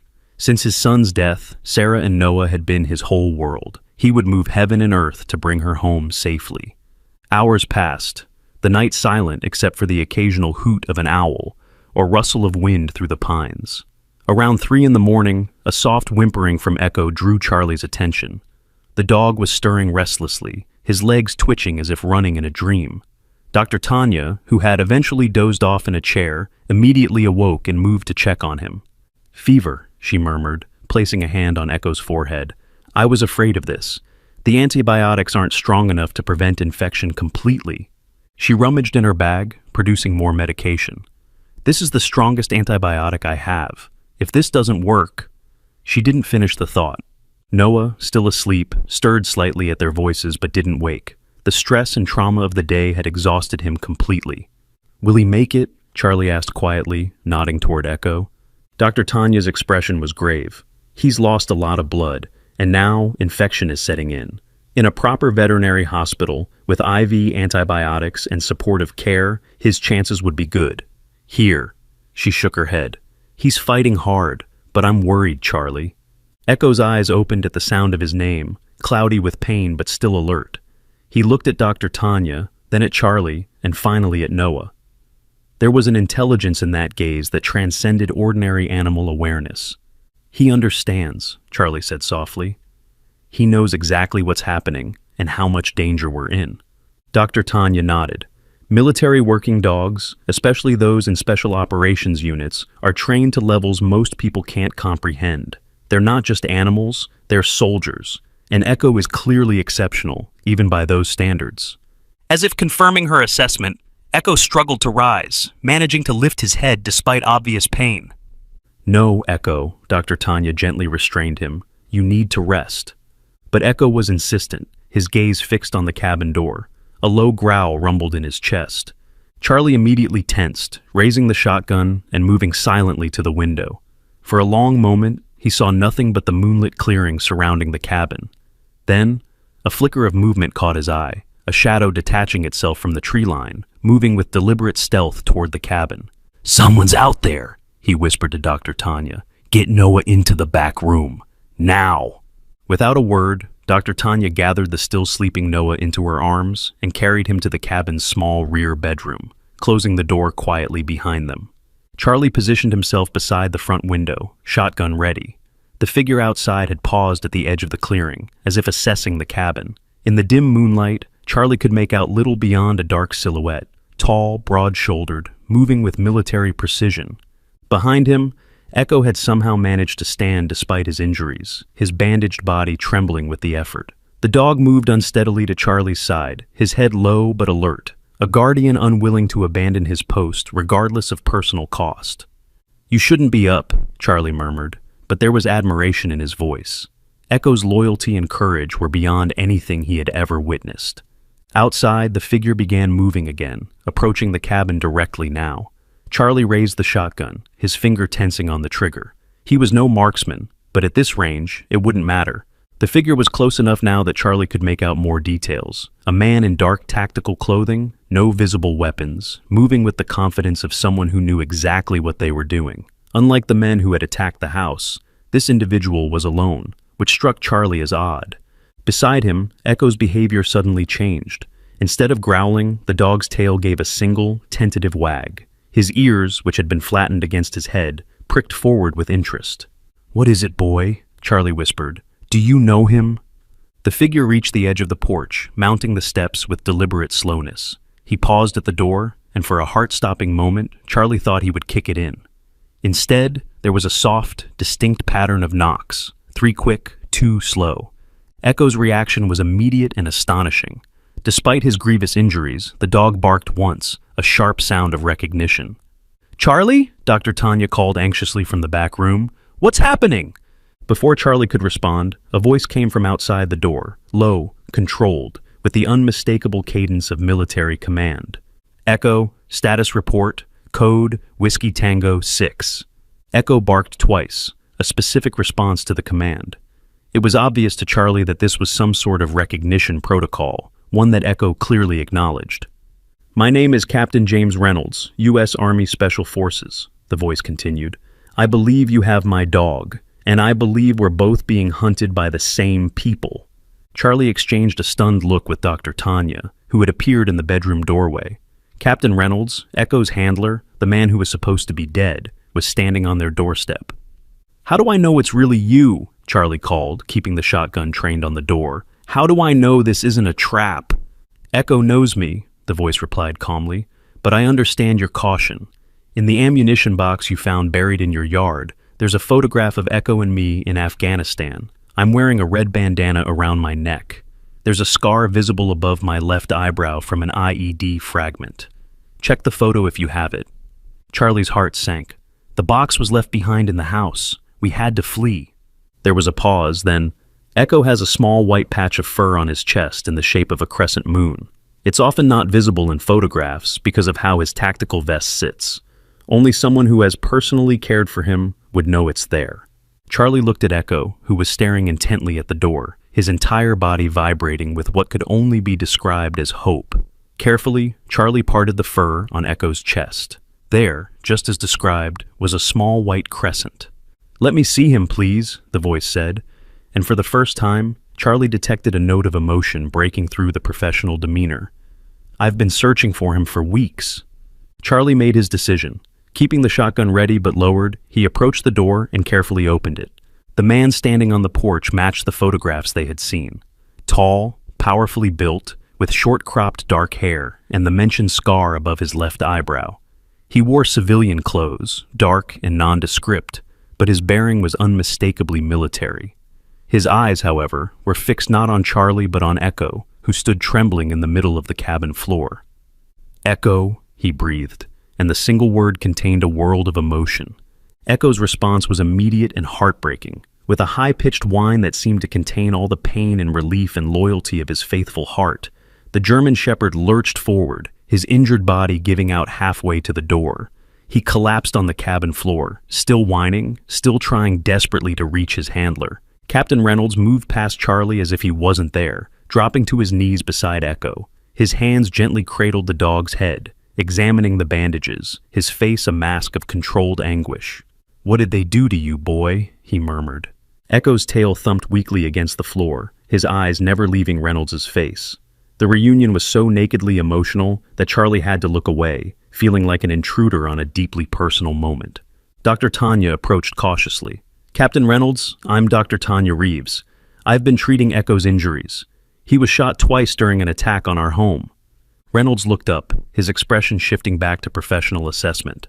"Gunshot wounds? How severe?" "One bullet to the thigh, another to the shoulder. I've removed both, but there's infection setting in. He needs proper medical care, antibiotics, possibly a blood transfusion." Reynolds nodded grimly. "I have medical supplies in my vehicle, military-grade antibiotics, IV fluids." He looked back at Echo, stroking the dog's head with a gentleness that belied his hard exterior. "Hang on, partner. I'm here now." "How did you find us?" Charlie asked, still wary despite the emotional reunion playing out before him. Reynolds stood, though his hand remained on Echo's head. "I've been tracking the people who are after Echo. When they suddenly mobilized this morning, I knew they'd found him. I followed them to your house but arrived too late. Then I traced your movements based on local police chatter. They're looking for you too, by the way. Alvarez men have contacts in local law enforcement." "Alvarez?" Charlie questioned. "Victor Alvarez, private military contractor, officially. Black Ops specialist and arms dealer, unofficially. He's the man behind everything. The reason Echo and I became targets." "They have my daughter-in-law," Charlie said, his voice hard. "They took her from her workplace as leverage." Reynolds' expression darkened. "I'm sorry. That fits Alvarez's profile. He uses civilians as pressure points when direct approaches fail." He surveyed the cabin. "This location is temporarily secure, but it won't remain so for long. Alvarez has resources, technology. They'll find us eventually." "What about my mom?" A small voice interrupted from the bedroom doorway. Noah stood there in his rumpled clothes, his young face set in a determined expression that broke Charlie's heart. "Are you going to help us find her?" Reynolds turned, clearly surprised by the presence of a child. "Who's this?"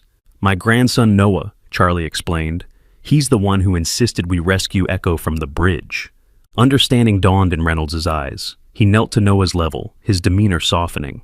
"Your mom was taken because of Echo and me. I'm very sorry about that. But yes, I am absolutely going to help find her.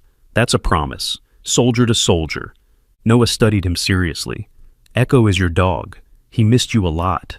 "I missed him too," Reynolds replied, his voice rough with emotion. "More than I can say." Noah approached Echo, kneeling beside the wounded dog. "See, Echo? I told you we'd find Captain Reynolds. Now you just have to get better so we can save my mom." Echo's tail thumped weakly against the floor in response. Reynolds watched this interaction with visible surprise. "You've bonded with him," he observed. "That's unusual. Echo is trained to work with only one handler, me." Noah has a special way with him, Dr. Tanya explained. From the moment we rescued Echo, they formed a connection. He responds to Noah in a way I've never seen a military working dog respond to a civilian, especially a child. Reynolds seemed to consider this information carefully. Echo is no ordinary military dog. He was part of an experimental training program, enhanced cognitive processing, advanced problem-solving capabilities. The program was classified off the books. Is that why they put that special chip in him? Noah asked innocently. Reynolds' head snapped up. You know about the chip? Dr. Tanya found it on the X-ray, Charlie explained. And your letter mentioned it contains evidence about what you and Echo discovered. Reynolds nodded slowly. Not exactly. The chip doesn't contain evidence. It contains coordinates, access codes. It's a key. A key to what? Dr. Tanya asked. To the evidence we gathered about Alvarez's operation. I hid it all. Documentation, video footage, financial records, in a secure location before I went underground. The data on Echo's chip is the only way to access it. And that's why they want him dead, Charlie concluded. To destroy the evidence. Exactly. Without Echo's chip, the evidence remains locked away forever. That's why I had to make everyone believe I was dead, to buy time to find Echo and expose Alvarez. Noah, who had been listening intently to this adult conversation, suddenly spoke up. But now we can save my mom, right? We have Echo and the chip, so the bad men will trade my mom to get it back. The room fell silent at the child's simple, logical solution. Reynolds exchanged a look with Charlie, neither man wanting to explain to the boy that people like Alvarez didn't operate on such straightforward terms. It's not that simple, buddy, Charlie began gently. But Reynolds interrupted, his expression thoughtful. Actually, it might be. Not a trade. That would never work. But we could use the chip as bait. Draw Alvarez out. Force him to bring your mother to a location of our choosing. That's incredibly risky, Dr. Tanya protested. These people have already shown they're willing to kill. Every option we have is risky, Reynolds countered. But I know how Alvarez thinks. He wants that chip more than anything. It's his only vulnerability, and he knows it. Charlie considered this.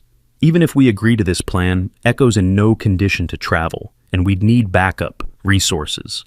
Reynolds nodded. I have contacts, people I trust who aren't on Alvarez's payroll. As for Echo, he looked down at his wounded partner with obvious concern.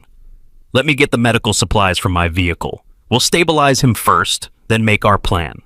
As Reynolds left to retrieve his supplies, Charlie knelt beside Noah, who was still stroking Echo's head with gentle fingers. You doing okay, buddy? He asked softly. Noah nodded, though his eyes were troubled. Is Mom scared, Grandpa? Charlie wished he could offer easy reassurances, but he respected Noah too much to lie. Probably, buddy, but your mom is one of the strongest people I know, and now we have Captain Reynolds to help us find her. Echo will help too, Noah said with certainty. Once he gets better. He leaned down, whispering in the dog's ear. You have to get better, Echo. Mom needs you. I need you. Echo's eyes, though clouded with pain, focused on Noah's face. Slowly, deliberately, he raised his head just enough to lick the boy's cheek. A promise, it seemed, that he understood the importance of his recovery.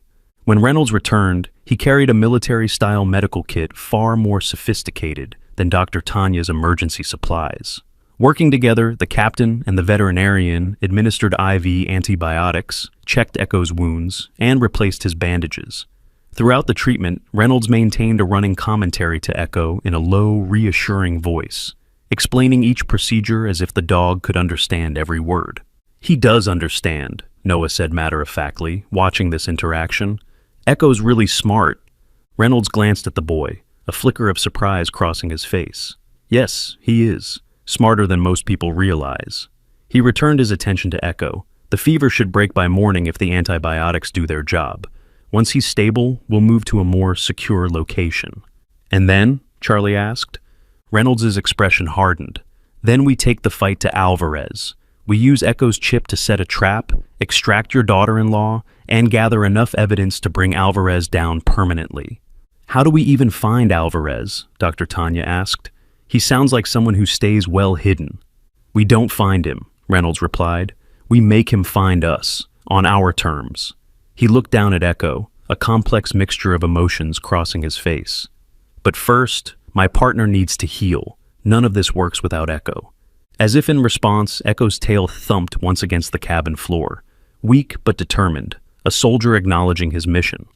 The night deepened around the cabin, the small group of unlikely allies brought together by chance, compassion, and a special dog named Echo. Outside, somewhere in the darkness, both Sarah and Victor Alvarez waited. One, a beloved mother whose absence left a hole in their hearts, the other, a dangerous enemy who would stop at nothing to protect his secrets.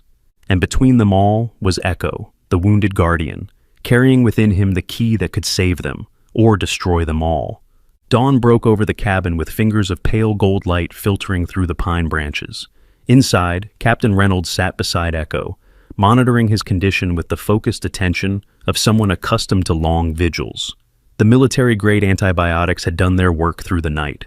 Echo's fever had broken, and though still weak, his breathing was stronger, more regular. Charlie emerged from the small back bedroom, where he had finally convinced Noah to get some proper sleep. Dr. Tanya had dozed off in an armchair, her medical bag still open beside her. "How is he?" Charlie asked quietly, nodding toward Echo. Reynolds looked up, the night stubble darkening his jawline. "Better. The infection's responding to the antibiotics. He's tough, tougher than most soldiers I've served with." Charlie poured himself a cup of coffee from the pot warming on the propane stove. "You want to tell me the full story now, while the others are asleep?"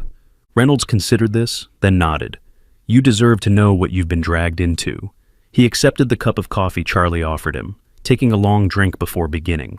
8 months ago, Echo and I were deployed to a classified location in Eastern Europe. Officially, we were there to provide security for a diplomatic mission. Unofficially, we were investigating reports that American weapons were ending up in the hands of terrorist cells. He paused, checking Echo's IV line before continuing. What we found was much bigger than missing weapons. Alvarez had been running a shadow operation for years, selling not just weapons, but also intelligence, military technology, even chemical agents to the highest bidders, all while operating under the protection of certain elements within our own government who were either complicit or being blackmailed. "And you gathered evidence," Charlie prompted. Reynolds nodded. "Everything we could find, transaction records, video surveillance, communications logs, enough to not just bring down Alvarez, but also expose everyone protecting him. But before we could bring it back through official channels, we were ambushed. Our extraction team was compromised. Everyone except Echo and me was killed. So you went off the grid," Charlie concluded. "Had to. I faked my death, hid the evidence in a secure location, and encoded the access information into Echo's chip. We got separated during our escape. I've been searching for him ever since, staying one step ahead of Alvarez's kill teams." Charlie mulled this over, the enormity of their situation becoming clearer. And now they have Sarah as leverage. "Yes, Alvarez knows the value of Echo's chip. He'll use your daughter-in-law to force a trade, her life for the chip and Echo. Would that work? Could we make that trade?" Reynolds' expression hardened. "Alvarez doesn't leave loose ends. If we hand over Echo and the chip, he'll eliminate everyone who knows about his operation. Your daughter-in-law, you, Noah, Dr. Tanya, all of you would be marked for death." Charlie's hands tightened around his coffee mug. "So, what's our play?" "I have contacts, a small team of former operators who owe me their lives. They're already on their way here. With their help, we set up a controlled exchange scenario. We make Alvarez think he's getting what he wants, while actually leading him into a trap. And Sarah? We insist she be present for the exchange. Once we confirm she's there and unharmed, we spring the trap." "Sounds dangerous," Charlie observed, though there was no criticism in his voice, only pragmatic assessment. "Every option is dangerous at this point," Reynolds replied, "but this gives us the best chance of getting your daughter-in-law back alive and bringing Alvarez to justice." A small sound from the doorway made both men turn.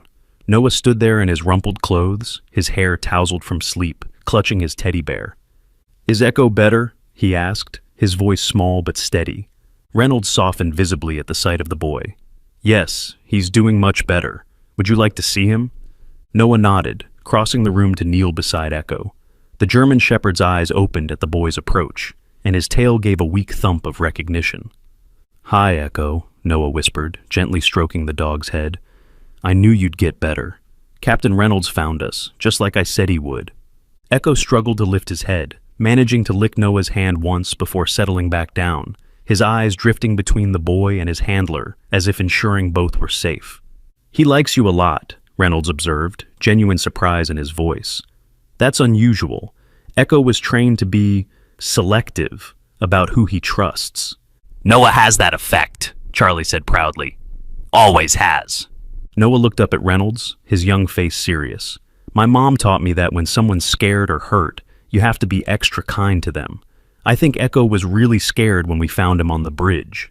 Reynolds nodded, a shadow crossing his face. He had every reason to be. He hesitated, then added, "Thank you for saving him, Noah. You're a very brave young man." Noah beamed at the praise, especially coming from a real soldier. "Are you going to help us get my mom back?" "Absolutely," Reynolds promised. "My friends and I have a plan, but I need your help too." "Me?" Noah's eyes widened. "Echo trusts you. That makes you very important to our mission. Can I count on you to be brave a little bit longer?" Noah straightened his shoulders, nodding solemnly. "I can be brave, for Mom and for Echo." Dr. Tanya stirred from her chair, awakened by their conversation. She blinked blearily, then immediately moved to check on Echo. "His vitals are stronger," she confirmed after a brief examination. "The antibiotics are working. He's nowhere near full strength, but he's stable." "Good," Reynolds said, "because we need to move soon. This location has been secure, but we can't count on that lasting." "Move where?" Dr. Tanya asked. "I have a safe house about 2 hours from here. My team will meet us there. It has the equipment we need to extract the data from Echo's chip." Charlie frowned. "Is Echo strong enough to travel?" Reynolds looked down at his partner, his expression a mixture of concern and determination. "He'll have to be. Staying here is riskier than moving him." As if understanding the gravity of the situation, Echo struggled to his feet despite his injuries. He swayed slightly, but remained standing, his eyes fixed on Reynolds with unwavering loyalty. "See," Noah said proudly, "Echo knows what to do. He's a hero dog." Reynolds' hand moved to rest on Echo's head, steadying him. "Yes, he is." There was no mistaking the pride and affection in his voice. Within the hour, they had packed up their minimal belongings and prepared to leave. Reynolds insisted they take his vehicle, a nondescript SUV with tinted windows and, Charlie suspected, various modifications that weren't standard factory options. "What about my truck?" Charlie asked. "Leave it," Reynolds advised. "They might be tracking it by now." Echo was carefully settled in the back seat, with Noah beside him, continuing his self-appointed role as the dog's protector and friend. Dr. Tanya sat on Echo's other side, prepared to monitor his condition during the journey. As they pulled away from the cabin, Charlie took one last look at the small structure that had provided them temporary refuge. He couldn't shake the feeling that they were leaving something important behind, perhaps the last moments of normalcy before they plunged fully into Reynolds' shadowy world of espionage and danger.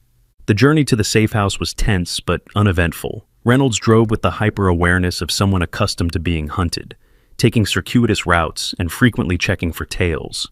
Echo slept for most of the trip, his head resting on Noah's lap, the boy's small hand never leaving the dog's fur. The safe house, when they finally reached it, proved to be a converted barn on an isolated property, surrounded by dense woods and approached via a long, private drive. The exterior was weathered and unremarkable, but inside, Charlie was surprised to find modern amenities and what appeared to be sophisticated security systems. "Home sweet home," Reynolds said dryly, helping Echo from the vehicle, "at least temporarily." The German Shepherd moved with more strength than he had shown at the cabin, though still favoring his injured leg. Inside, he immediately conducted a careful inspection of the premises, limping from room to room as if performing a security check, before finally settling near a large window where he could observe the approach to the building. "Old habits," Reynolds explained, watching his partner with a small smile. "He always secures the perimeter first, no matter how injured he is." Reynolds' team arrived precisely when expected. 3 hard-looking men who introduced themselves only by single names, Maddox, Reese, and Turner. They moved with the same controlled efficiency as Reynolds, quickly securing the perimeter and setting up additional equipment. Echo greeted each man with recognition, accepting their brief pats and murmured greetings before returning to his post by the window. The new arrivals treated the dog with a respect that spoke volumes about his reputation among their ranks. "Is that the kid who found Echo?" Maddox, a tall man with a scarred eyebrow, asked quietly, nodding toward Noah. Reynolds nodded. Noah and his grandfather, Charlie, they saved Echo's life. The men exchanged meaningful looks. Then we owe them, Turner said simply. The statement carried the weight of an oath. With the team assembled, Reynolds called everyone together for a briefing. Even Noah was included, seated beside Charlie at the large table where a map had been spread out. Here's the situation, Reynolds began. Alvarez is holding Sarah Matthews at this location. He indicated a point on the map, a compound about 50 miles away. It's a private facility ostensibly used for corporate retreats, but actually one of Alvarez's operational centers. We have confirmation she's there and alive, but under heavy guard. How did you get that information? Charlie asked. I still have contacts in intelligence who owe me favors, Reynolds replied. Plus, Maddox did a recon flyover earlier today. He nodded to the tall operative. Saw her being moved between buildings, Maddox confirmed. She appeared unharmed, though under escort. Charlie felt a surge of relief so powerful it left him momentarily dizzy. Sarah was alive. They had found her. Our plan, Reynolds continued, is to negotiate an exchange, Echo and the chip for Sarah's safe return. We'll insist on neutral ground for the transfer. He pointed to another location on the map, an abandoned quarry. Here, open terrain, limited cover, which works both for and against us. We'll have snipers positioned here and here. His finger traced 2 elevated positions. Won't Alvarez suspect a trap? Dr. Tanya asked. Of course, Reynolds acknowledged. He'll bring his own security team, counter snipers, probably an extraction helicopter, but he wants Echo and that chip badly enough to take calculated risks.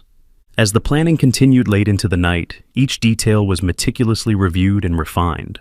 Echo remained alert throughout, as if understanding the importance of the discussion. Occasionally, his eyes would drift to Noah, watching the boy with a protective intensity that hadn't diminished despite Reynolds' return. By midnight, the plan was set. Reynolds would make contact with Alvarez at dawn, using a secure channel established through his intelligence contacts. The exchange would be scheduled for noon, giving them time to position their team and secure the area. Everyone should get some rest, Reynolds advised as they wrapped up. Tomorrow will be high stress, and we all need to be sharp. As dawn broke, the safe house was already a hive of activity. Reynolds had made contact with Alvarez and established the terms of the exchange. Weapons were checked, communications tested, positions confirmed. Echo, who seemed to have gained strength overnight, stood attentively as Reynolds checked his bandages one last time. You sure he's up for this? Charlie asked, watching the dog with concern. He doesn't have to do much, Reynolds assured him. Just be present for the exchange. The real work will be done by our team. Dr. Tanya approached with a small medical kit. I've prepared emergency supplies just in case, and I'll be stationed with the medical vehicle at the rendezvous point. Reynolds nodded his appreciation. Remember, if anything goes wrong, your priority is getting Noah and Echo to safety. The rest of us can handle ourselves. The drive to the quarry was tense and silent.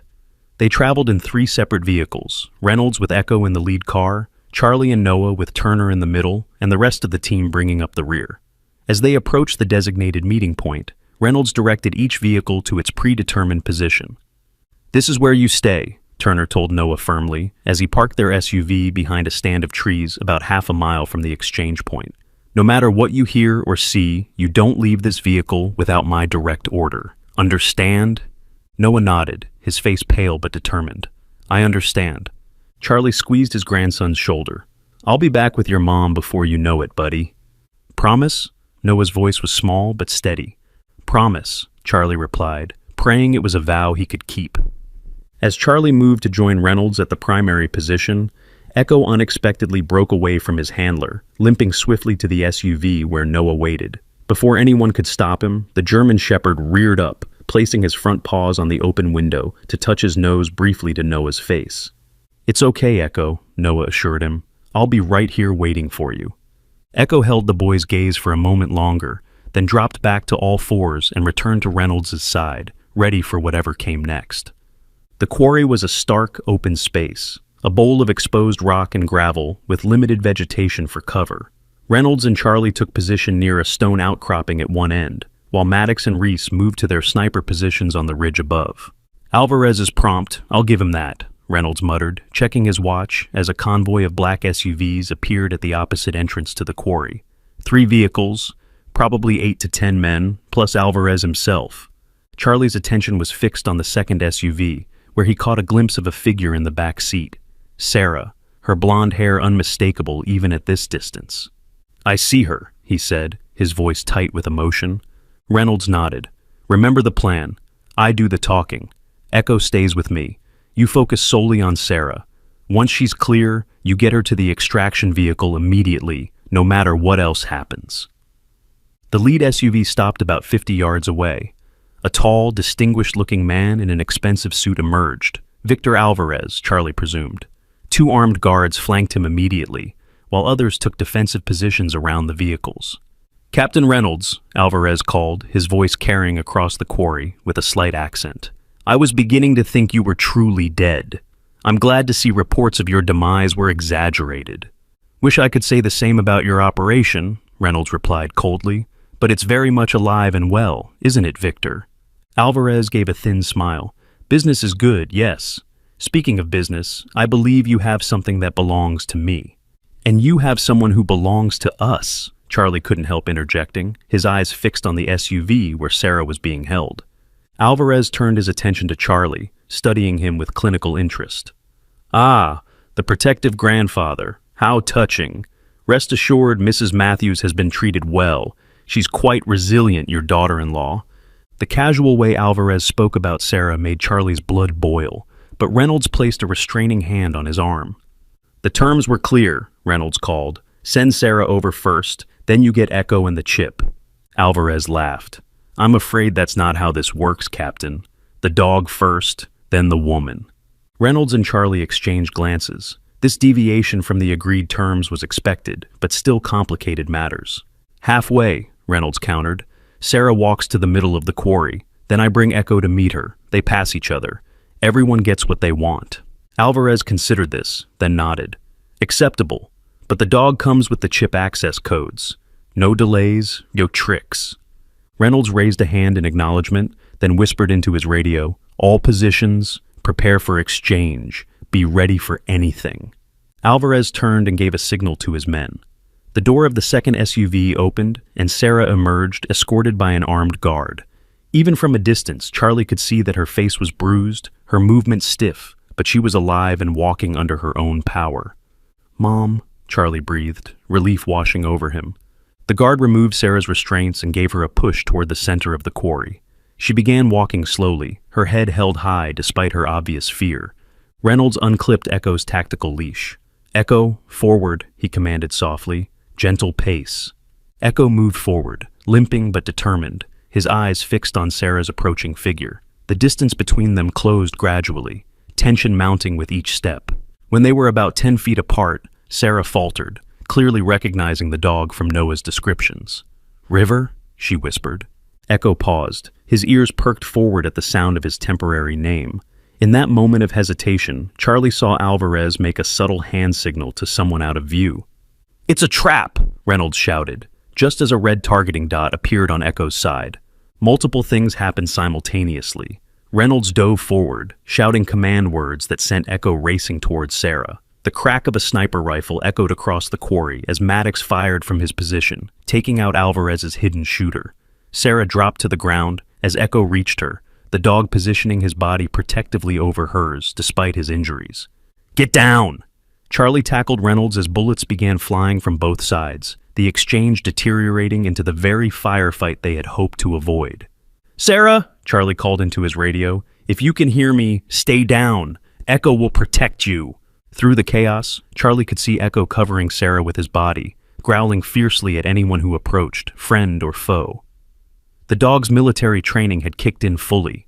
He had identified Sarah as someone to protect and was fulfilling that mission with unwavering dedication. "We need to get to them," Charlie shouted to Reynolds over the gunfire. Reynolds nodded grimly. "Cover me." He darted forward in a crouching run, using the minimal available cover as he made his way towards Sarah and Echo. Charlie provided covering fire, his hands steady despite the adrenaline coursing through his veins. Above them, Maddox and Reese were engaged with Alvarez's snipers, the sharp report of their rifles punctuating the chaotic soundscape. Alvarez himself had retreated to his vehicle, shouting orders to his men. Reynolds reached Sarah and Echo, dropping to the ground beside them. "Sarah, are you hit?" She shook her head, her face pale with fear but remarkably composed. "No, I'm okay. The dog, Echo, he protected me." Echo remained in guardian position, his body tense, eyes scanning constantly for threats. "We need to move," Reynolds urged. "Charlie, we're coming to you. 3, 2, 1. They made a break for it, Reynolds providing cover while Sarah ran. Echo limping, but keeping pace beside her. Charlie's heart soared as his daughter-in-law reached him, falling into his arms with a sob of relief. "Noah?" she asked immediately. "Is he safe?" "He's fine," Charlie assured her, "waiting for you half a mile back." "Alvarez is retreating," Maddox's voice came through the radio. "He's heading for the helicopter." Reynolds made a split-second decision. Let him go. Our priority is getting everyone out safely. But Echo had other ideas. The moment he heard Alvarez's name, the German Shepherd's demeanor changed completely. With a determined growl, he suddenly broke away from the group, racing toward Alvarez's retreating figure, with surprising speed despite his injuries. "Echo, no!" Reynolds shouted, but it was too late. Echo launched himself at Alvarez just as the man was about to enter his vehicle, knocking him to the ground with the full force of his body. Alvarez cried out in pain and surprise, his personal guards momentarily frozen by the unexpected attack. The German Shepherd didn't bite or maul Alvarez as he could have. Instead, he pinned the man down, his teeth bared in a silent snarl just inches from Alvarez's throat, restraining, not killing. Reynolds sprinted toward them, weapon raised. "Echo, hold!" he commanded, the specialized training phrase causing Echo to maintain his position without escalating the attack. Alvarez's men raised their weapons, but Reynolds was faster. "Tell them to stand down," he shouted at Alvarez, "or my next command will have very different results." Alvarez, his face contorted with rage and fear, gestured for his men to lower their weapons. "Call off your dog, Reynolds. This isn't over. I have connections you can't imagine." "It's over for you," Reynolds countered, reaching Alvarez and keeping his weapon trained on the man's head. "Echo, guard." Echo shifted position slightly, maintaining his intimidating stance while Reynolds quickly disarmed Alvarez and zip-tied his hands. "The authorities are already on their way," Reynolds informed him coldly, "along with several interested parties from intelligence agencies who have been watching your operation for months. The evidence from Echo's chip is being uploaded to secure servers as we speak." Alvarez's face drained of color as he realized the full extent of his defeat. "You can't possibly have broken the encryption." "I didn't need to," Reynolds replied with grim satisfaction. Echo's chip was never just a storage device. It's been transmitting data to secure drops ever since we rescued him. Every location he's been, every person he's encountered, all documented and verified. In the distance, the sound of approaching helicopters and vehicles signaled the arrival of the authorities Reynolds had mentioned. The remaining members of Alvarez's team, seeing their leader captured and reinforcements arriving, began surrendering to Maddox and Reese. Reynolds placed a gentle hand on Echo's head. "Good boy, Echo. Stand down now."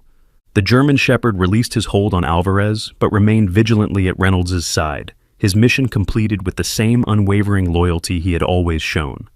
Charlie and Sarah had reached them by this point, Sarah staring at Echo with newfound appreciation.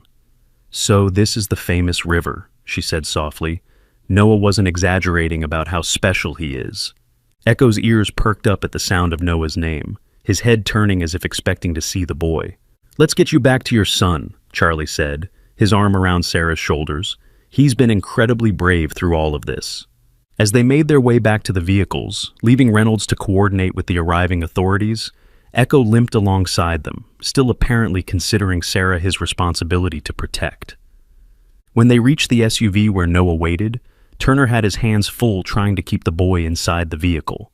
The moment Noah spotted his mother, he broke free, running toward her with a cry of pure joy. "Mom! Mom!" Sarah dropped to her knees, catching Noah in a fierce embrace as he crashed into her. "Oh, my baby," she sobbed, holding him as if she would never let go again. "I missed you so much." "The bad men took you, but we saved you," Noah explained through his own tears. "Echo helped. He was so brave, Mom. So brave." Echo approached the reunited mother and son cautiously, as if uncertain of his role now that his mission was complete. Noah reached out one hand to the dog while still clinging to his mother with the other. "See, Echo? I told you we'd find her. I told you everything would be okay." Echo's tail wagged gently, and he pressed his nose into Noah's palm, accepting the boy's gratitude and affection. Dr. Tanya arrived with the medical vehicle, immediately moving to check Sarah's injuries. "Nothing serious," she confirmed after a quick examination. "Bruises, mild dehydration, exhaustion, but you'll be fine with some rest and care." "What happens now?" Sarah asked, looking toward the quarry where authorities were taking Alvarez and his men into custody. "Now," Charlie said, sitting heavily on a nearby rock, the adrenaline finally wearing off. "We go home, or what's left of it anyway." "Our house," Sarah began, suddenly remembering. "Insurance will cover it," Charlie assured her, "and you can stay with me until it's rebuilt. The important thing is that we're all safe." Echo had settled beside Noah, his head resting on the boy's lap as they sat together on the ground. Despite everything the dog had endured, being separated from Reynolds, tortured, left to die, shot twice during their escape, he seemed content now, his mission completed, his people safe. Reynolds approached, having handed Alvarez over to the proper authorities. He paused, taking in the scene of Noah and Echo together. "He really does have a special bond with your boy," he remarked to Sarah, who was watching the pair with a thoughtful expression. "Noah has always had a way with animals," she replied, "but this seems different." Reynolds nodded. "It is different. Echo was trained to trust only his handler, me. His ability to form this kind of bond with Noah is unprecedented in military working dogs of his caliber." "Will you take him back now?" Noah asked, overhearing their conversation. His arms tightened protectively around Echo's neck. Reynolds knelt down to Noah's level, his expression gentle but serious. "Echo is a military working dog, Noah. He has special training, special abilities that are valuable to our country." Noah's face fell, though he tried to hide his disappointment. Tears welled in his eyes, but he nodded bravely. "I understand. He belongs with you." His voice broke slightly at the end. Reynolds looked at Echo, who was watching this exchange with intelligent eyes, his head still resting on Noah's lap, despite his handler being just feet away. "But," Reynolds continued carefully, "Echo has been severely injured in the line of duty. Military regulations allow for injured working dogs to be medically retired and placed with suitable families." Hope bloomed in Noah's eyes. "You mean—" "It's not entirely my decision," Reynolds cautioned. "There would be paperwork, evaluations, home visits. The military doesn't just give away highly trained dogs. But given Echo's unique circumstances and your role in saving his life," he smiled slightly, "let's just say I have some influence in these matters." Sarah looked stunned. "You would really consider letting us adopt him?" Reynolds rose to his feet, his expression thoughtful. "I've been Echo's handler for 3 years. In that time, I've never seen him respond to anyone else the way he responds to Noah. There's a connection there that transcends training." He paused, then added more softly, "And to be honest, the life Echo and I lead, always on missions, always in danger, it takes a toll. After what he's been through, maybe he deserves something different, something peaceful." "We would take such good care of him," Noah promised earnestly. "I'd learn all about German shepherds and military dogs. And he could sleep in my room every night so he wouldn't be scared." Reynolds exchanged a look with Charlie, who nodded his support. "We'd make it work," the older man confirmed. "That dog's already part of our family, whether we planned it or not." "Then I'll start the process," Reynolds decided. "It might take some time, a few months at least. During that period, Echo would technically remain military property, but he could stay with you on an extended medical leave." Noah's face lit up with joy, so pure that everyone around him couldn't help but smile. "Did you hear that, Echo? You get to stay with us." Echo's tail thumped against the ground, and he sat up, looking solemnly from Reynolds to Noah, as if understanding exactly what was being discussed. Then, in a gesture that seemed deliberate, he rose to his feet and walked to stand between his handler and the boy, looking back and forth between them. "I think he's asking for your permission," Charlie said quietly to Reynolds. The captain nodded, a bittersweet smile crossing his face. He knelt down, placing both hands on Echo's head. "You did your duty, partner, above and beyond. Now it's time for a new mission." He leaned in close, whispering something in the dog's ear that only Echo could hear. The German shepherd held Reynolds' gaze for a long moment, an unspoken communication passing between them. Then he turned and walked back to Noah, sitting down beside the boy with quiet finality. "What did you tell him?" Noah asked curiously. "I told him to take care of you," Reynolds replied simply, "and to remember his training. Once a hero, always a hero." 3 months later, the Matthews family gathered in their newly rebuilt home for a special occasion. The living room was decorated with balloons and a banner that read, "Welcome Home, Echo," in Noah's careful handwriting. Dr. Tanya was there, along with Charlie and a few close friends who had helped the family recover from the trauma of their ordeal. Sarah, who had initially been hesitant about adopting a military working dog, had become Echo's fiercest advocate. The German Shepherd had proven himself to be not just protective, but gentle, intelligent, and surprisingly well-suited to family life. He slept at the foot of Noah's bed every night, walked him to the bus stop each morning, and had become Sarah's shadow whenever Noah was at school. "The paperwork's finally complete," she announced, holding up an official-looking document. "As of today, Echo is officially a Matthews." Noah, who had been watching anxiously by the window, suddenly perked up. "He's here!" A black SUV had pulled into the driveway. Captain Reynolds stepped out, now dressed in civilian clothes, but still carrying himself with military bearing. In his hands was a small wooden box. Echo, recognizing his former handler, gave a single bark of greeting, but remained seated beside Noah, his place now clear. Reynolds entered the house to warm greetings from everyone. He smiled when he saw Echo, healthy and strong again, his coat gleaming, the scars from his ordeal barely visible beneath his thick fur. "You look good, partner," he said, kneeling to stroke the dog's head. "Civilian life suits you." Echo accepted the affection with dignity, his tail wagging gently, but he made no move to leave Noah's side. "I brought something," Reynolds said, presenting the wooden box to Noah. "Echo's service medals. He earned every one of them. I thought you should have them." Noah accepted the box with reverent hands, opening it carefully to reveal several gleaming medals nestled in velvet. "Thank you," he whispered. "I'll keep them safe." "I know you will," Reynolds replied, "just like you'll keep him safe." He joined them for cake and conversation, sharing stories of Echo's earlier missions, the age-appropriate versions, at least. As the afternoon wore on, Charlie found him standing by the back door, watching Echo play fetch with Noah in the yard. "Having second thoughts?" Charlie asked, handing Reynolds a cup of coffee. The captain shook his head. "No. Seeing them together, I made the right call. Echo deserves this life after everything he gave to the service." He sipped his coffee, then added, "Besides, I'm being deployed again next month. Knowing Echo has a good home makes that easier." "You'll always be welcome here," Charlie assured him. "You're a part of his family, which makes you part of ours." Reynolds nodded his appreciation, his eyes still on Echo and Noah. "You know, the military spent millions developing that experimental canine program. Enhanced intelligence, problem-solving abilities, adaptive bonding. But in the end, all the science in the world couldn't predict what would happen when a scared dog met a brave little boy on a bridge." Outside, Noah had collapsed in a fit of giggles as Echo showered him with affectionate licks. The German Shepherd's tail wagged joyously, all the dignity of his military bearing temporarily abandoned in the simple pleasure of playing with his boy. "He might be retired," Charlie observed with a smile, "but he's still saving lives in his own way. Noah hasn't had nightmares about losing his dad since Echo came to live with us."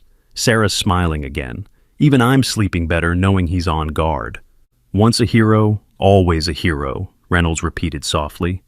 As the sun began to set, casting long golden shadows across the yard, Echo paused in his play, his head lifting as if hearing something beyond human perception.